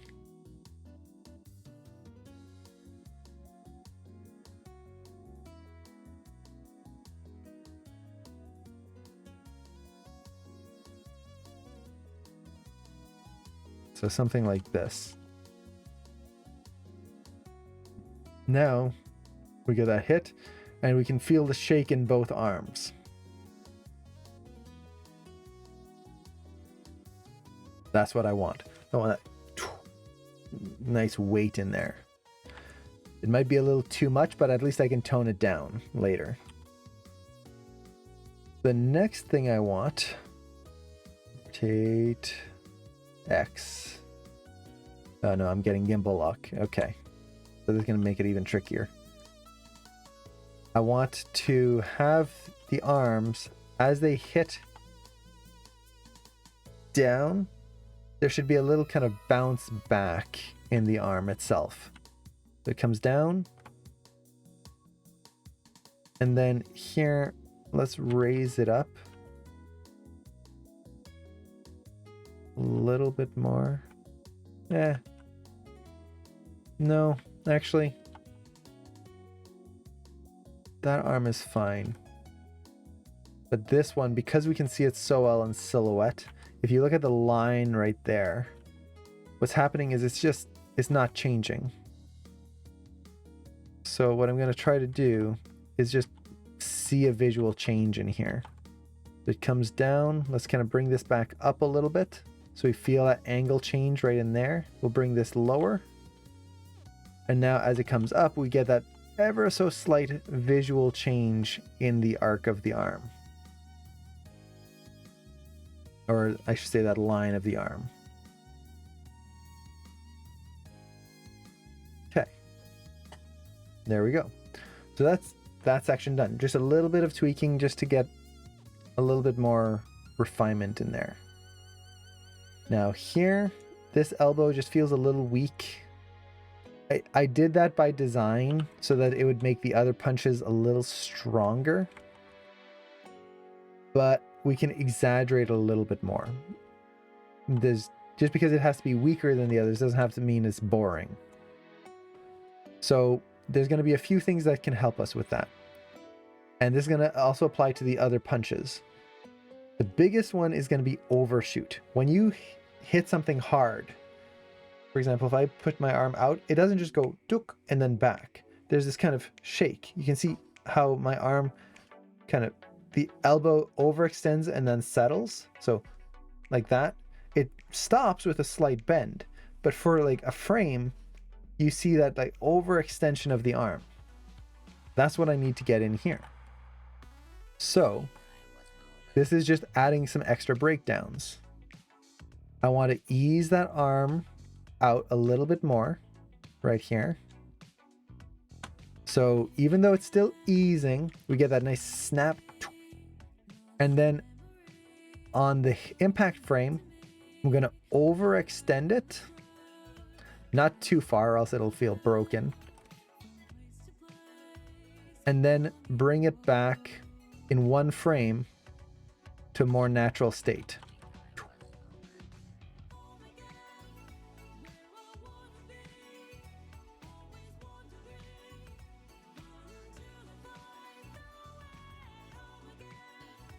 So just that. So it's one frame, but we're going to feel it.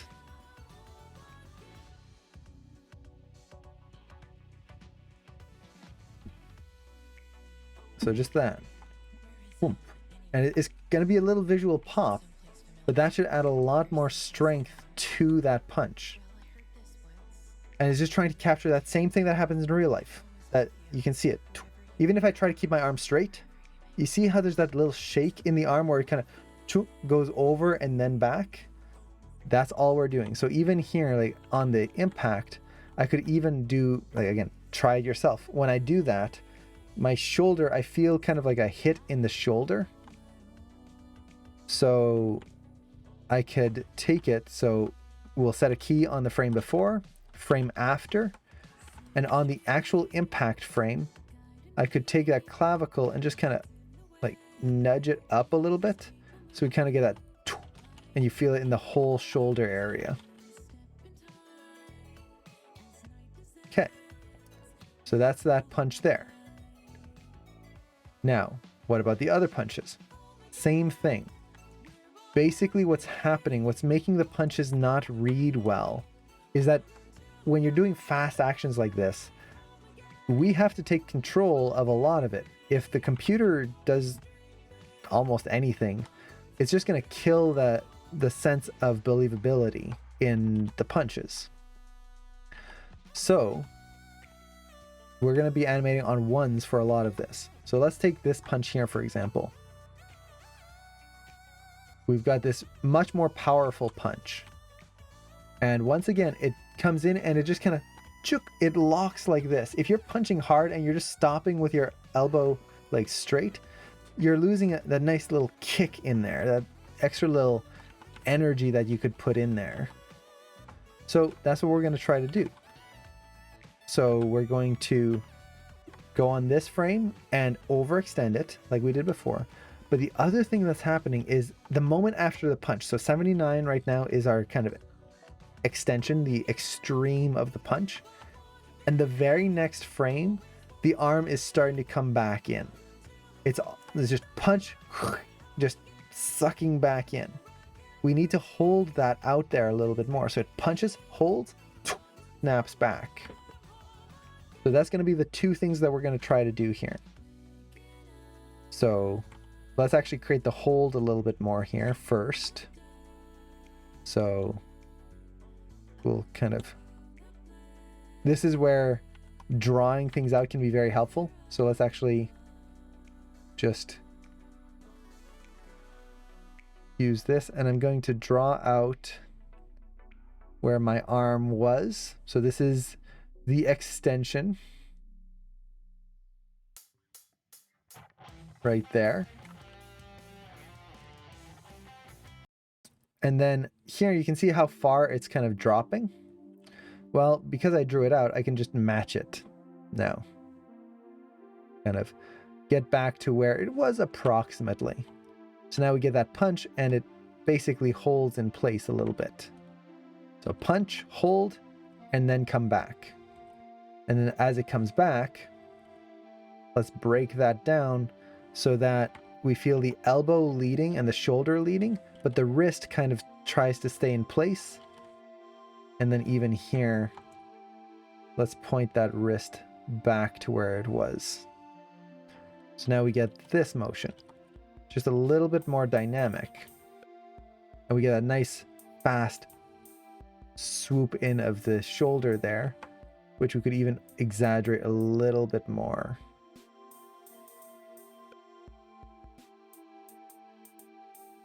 See how far we can exaggerate this. Okay, let's bend that elbow back to point where it was before.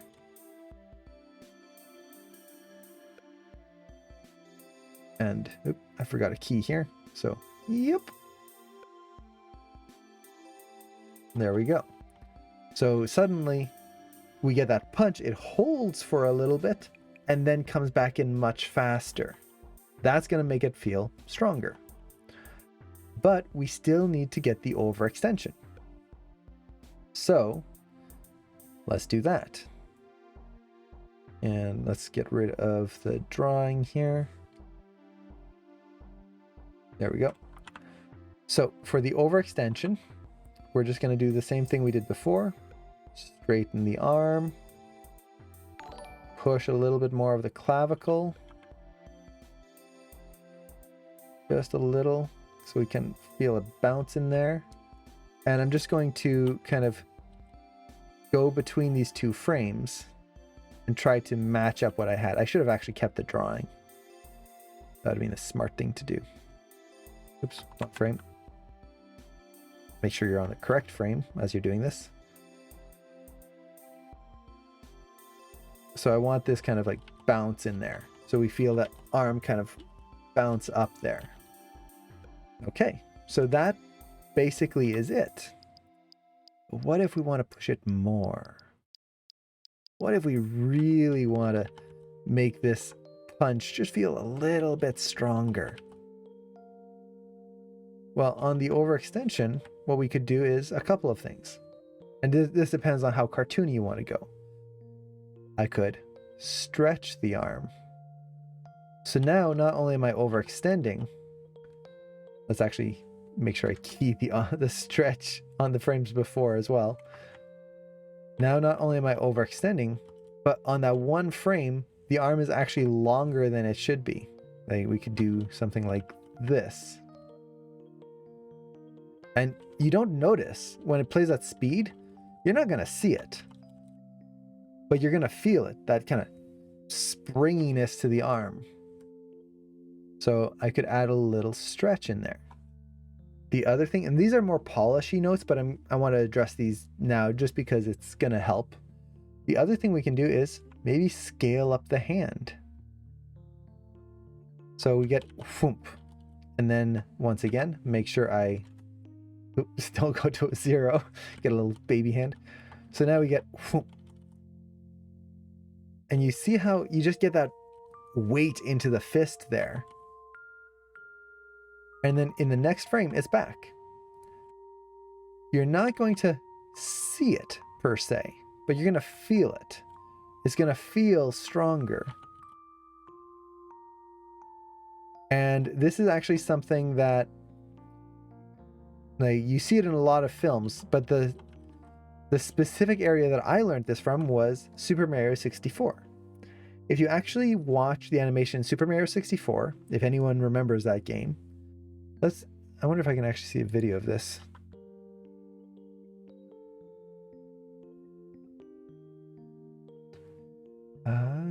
Let's see if we can find a video.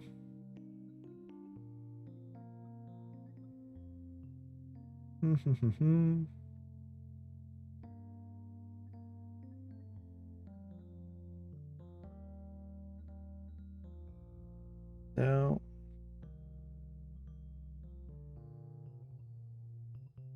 Okay, this might be it. I'm gonna have to play this without sound.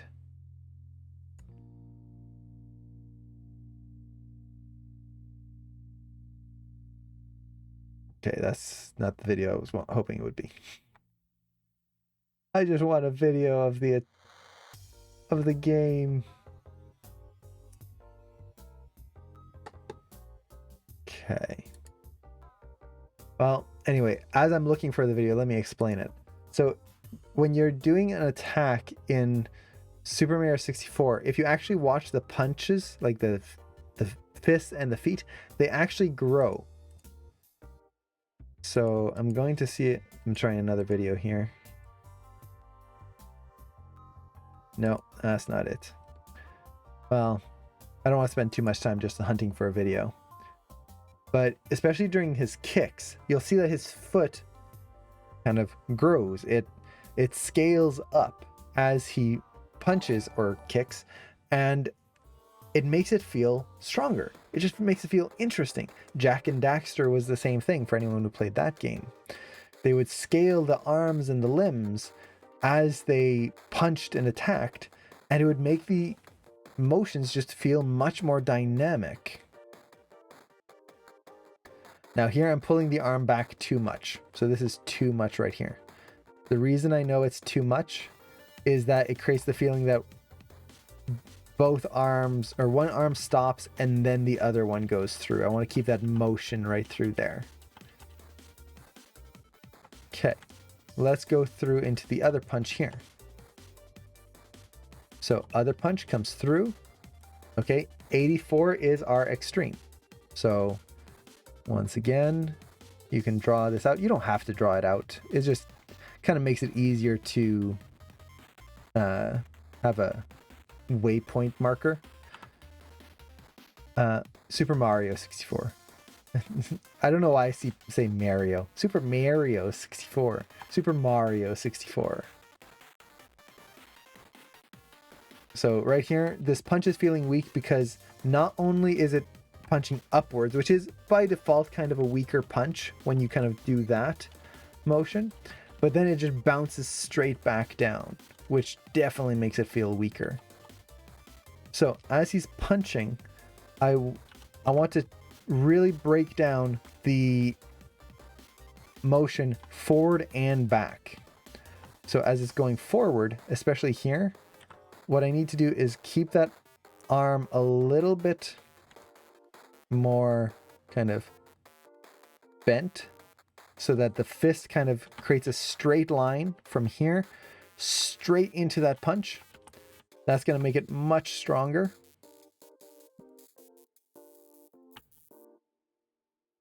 So something like that.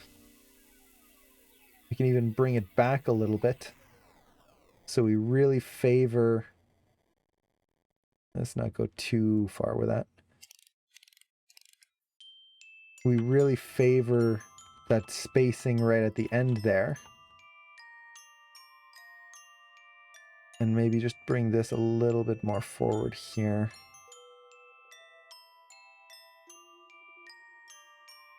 Okay. And then once it hits, let it keep going. So it's going to want to punch and then kind of overextend and keep going. If he's going upwards, that arm's going to do this. It's going to pop up versus going up and pop. Like, just try that. Try popping your arm forward and not letting the hand go up. You go down from it. So you do this and you go straight down. It just doesn't work. And Polished Mikey, thank you so much for the bits. I really appreciate that.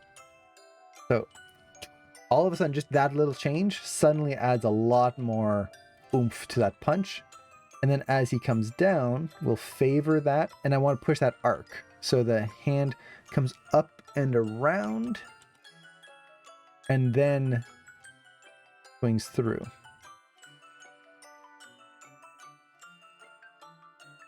And then that should be fine there. So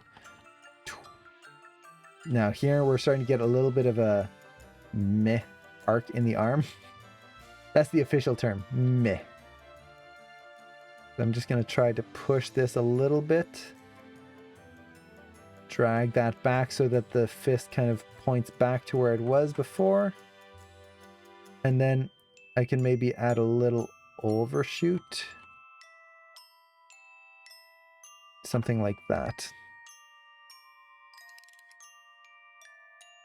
So now we get just a little kind of shake in the arm.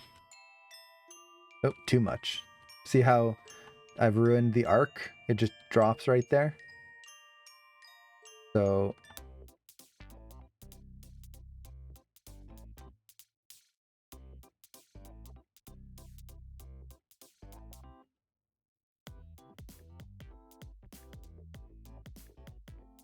that's better.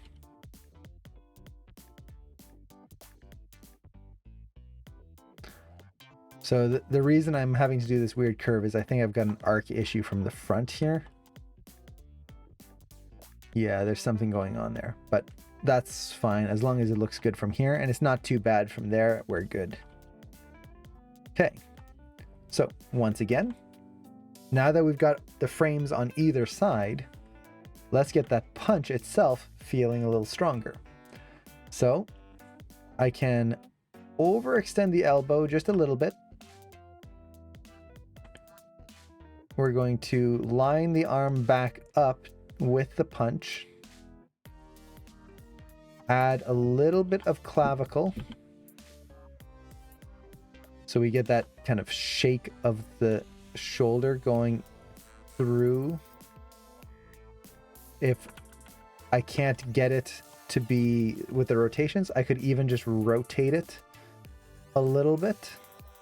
Sorry, if I can't get it with the rotation, I can just translate it a little bit. And then, so now we get that kind of hit.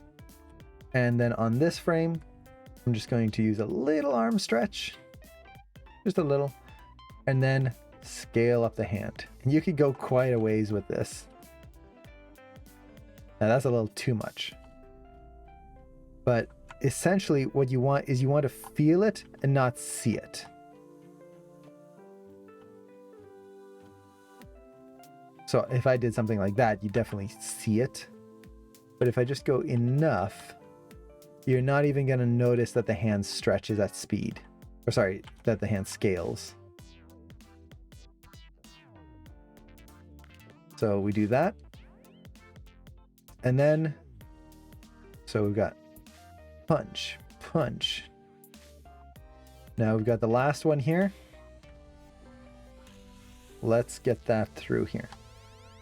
Now you'll notice really the biggest thing that's happening with these punches, the main thing that I'm doing is nothing fancy. It's simply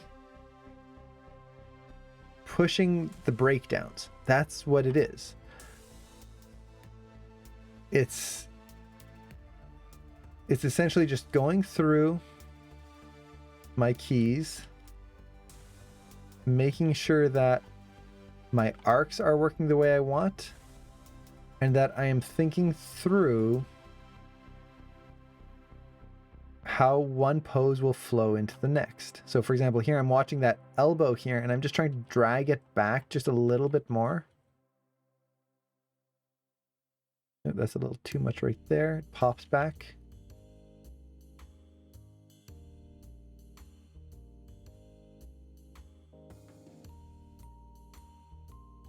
So it comes down, and then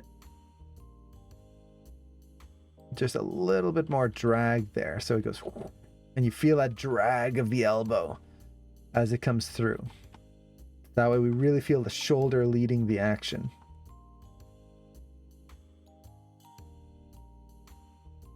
Punches forward, and we get that punch right here on frame 92. I think I can maybe tweak the elbow here. It starts to dip down a little too much right there, which I'm not a fan of. Or I should say the wrist. Okay. So we get that hit there. Let's set our keys. So set a key on frame 93 since my hit is on 92.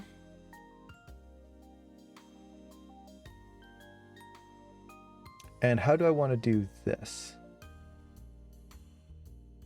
Let's see if we can make a little bounce in this one, because it kind of holds there a little longer. So 92 is our impact. Let's write this down. So this is our pow. My grease pencils are running a little slow there. But we get our, it doesn't look like a W. Yeah, there you go. Now it's running well. Let's rewrite that. So we get our POW frame. So if you were watching the old like Batman Adam West show, it would be that frame.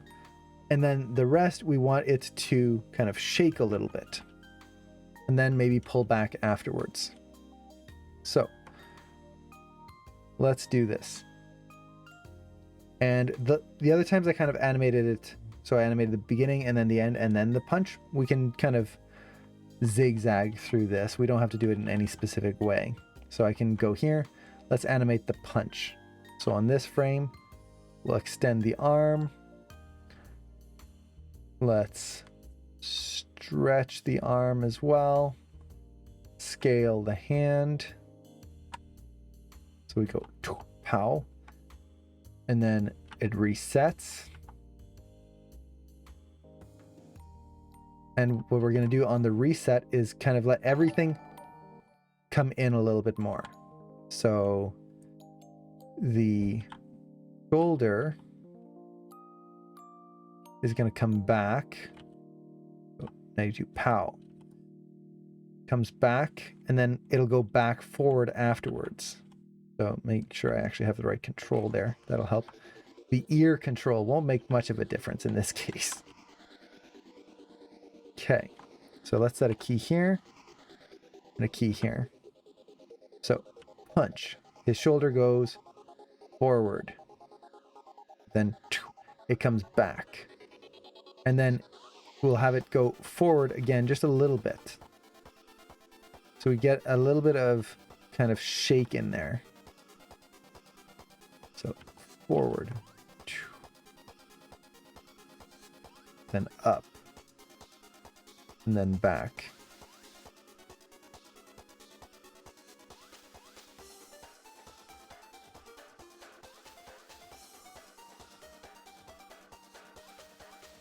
That's a little too much. We'll tone it down.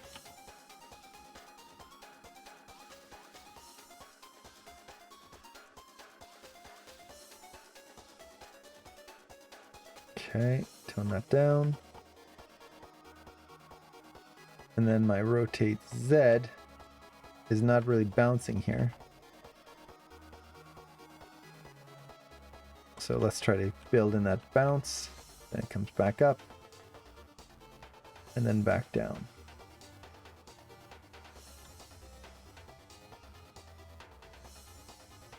So just a little shake in there. Okay, so now we get that. And then on this frame, 93, we want to keep that arm. We'll kind of bend it back just a little bit, but I'm going to try to line up the wrist so it lines up with the previous pose here. And then on frame 94, I'm going to try to overextend it again, ever so slightly. So it goes there, bends. Let's try straightening it a little bit more.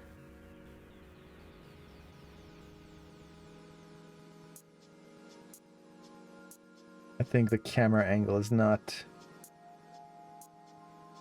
It's fighting me a little bit there.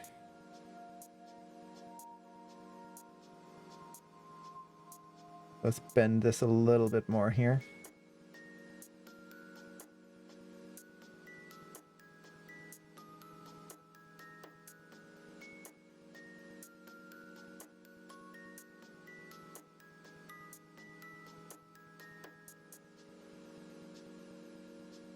So he's punching up, like we said before, that fist should kind of keep going upwards. Then there. So we get a little bit of a shake. Now, you see how it's kind of popping in there? That's because of the elbow. We're starting to get a little too much of a re-straightening there. This is his hand settling, but not straightening back out. So I want it to straighten more than it was before, but not actually go fully straight, if that makes sense.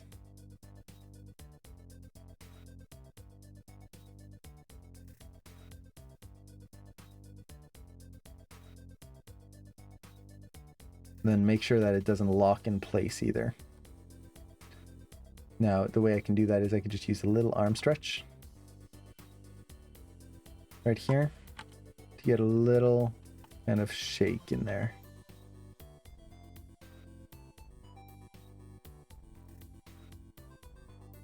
Watch my arcs.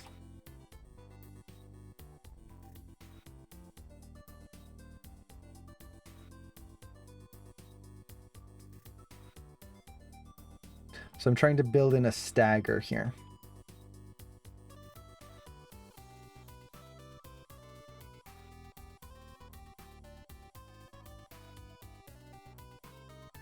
I think I can bring the shoulder back just a tad. Oh, that's the ear again.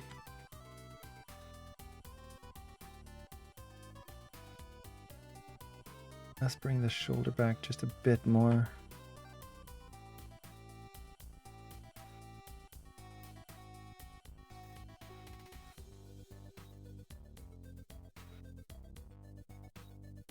And then on this frame, that arm is just dropping a little too fast.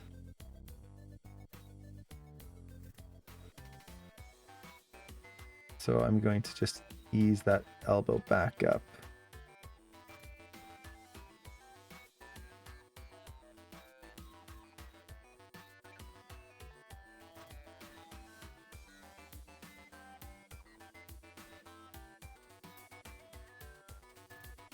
Let's look at it from the front because I think the elbow is crushing in a little bit too much.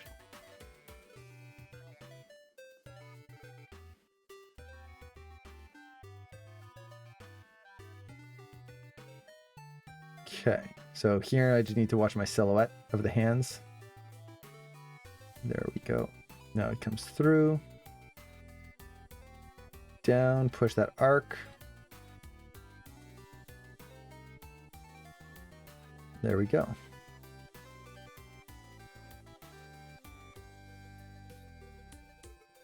We'll see how that feels. It might not work too well just because of the amount of time we have, but hopefully it'll make it just feel a little different compared to the other punches. Okay.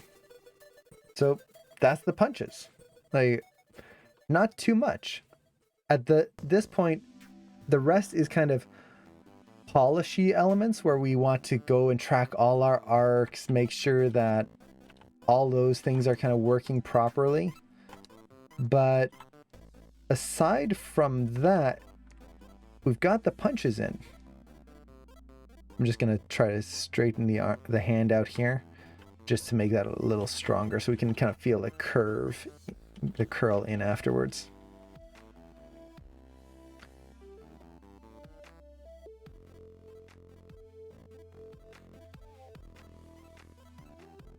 Okay, so let's see how that goes. And actually, this is probably going to be the last little bit that I can do today because I do have a meeting that I have to get into pretty soon, actually. I'll have to prepare for the meeting. But at this point, even though this isn't perfect, it's just going to be a few small tweaks. And then from there, we go into the refining phase. Or technically, I still have to do the one leg. In terms of spline, but then it's refining, which is just cleaning up some arcs, getting in a few little extra details, and usually I do refining and polish at the same time. They're kind of, it depends on the shot, but it's kind of all the same. And polish is going to be basically really trying to get all the little details. So this would be like finger overlaps. If we could see the feet, really making sure the foot contacts well. And I'll probably animate that, even though we don't see it on the shot, just to kind of demo the feeling of it. We could add extra little things to the knees. We could go through and push the benbows even more. It's anything we can get at that point. So let's see how this feels. Yeah, there you go. So you can see how the punches, they just feel more powerful and they don't feel poppy like they did before. I feel like that impact, it's just a little too shaky. It kind of feels like he hits and it's just like he kind of shivers a little bit at the end, at the first hit here. I can tone that down a little bit. At speed, it kind of just looks like it's shaking. And I think it's, yeah, the shoulders are too much. They need to be slowed down. I could probably scale the shoulders. So instead of up, down in one frame, it's 2 frames. But let's just compare what we had before. So let's actually look back at this. I think this was the version we had before. So you see how the punches, they're not bad. It's not like they're broken and nothing's working. But there's something missing. Like they're just a little eh. And the big thing that's missing is that these are fast motions. And because they're such fast motions and supposed to be powerful motions, even just one frame of Maya or Blender or whatever program you're using, just doing what it does, like just untouched, unsupervised, is going to ruin the feeling. So we went in and basically animated those arms on ones on every punch. And by doing that, we are able to get the arcs we want, as well as just that, just like pow feeling in there. It's not much. It's really not. Like 2 frames. You've got your impact frame, the frame before, the frame after, maybe another frame. But you take those and you push your extreme, that punch, scale up the hand, just make it a little straight so you get that kind of pop back. And that's what's going to get you that pop feeling versus sliding the arm. So yeah. Now another area where we can do that is the knee. So you can see how he kicks up with his knee here. We could do the same thing with that knee. We're not going to scale up the knee, but we could kind of have it hit and then like come up and freeze afterwards. So it overshoots and then snaps back into its full position. Right now it just goes up and down, which feels a little weird, but we haven't touched that yet. So next time we'll probably refine that a little bit more. Yeah, I'm trying to think what else is catching my eye. I feel like there's something off with the head. Partly it's the fact that there's no brow motion. So because we can see the face, it's just standing out as being bland and boring. So doing a pass on the face would definitely help with this. Even if it's just the brows, because as he comes up, you'd want to push the brows up to kind of exaggerate that squash and stretch. As he comes back down, squish the face back down. That would add a ton to this. Even the hands, as he comes up, opening the hands up, crushing them down afterwards. That would be a great thing to add in there. I don't know if I'm going to do that. This is supposed to be like a quick test. But yeah, we'll see. If I end up feeling like it could be useful to show people, we might do that.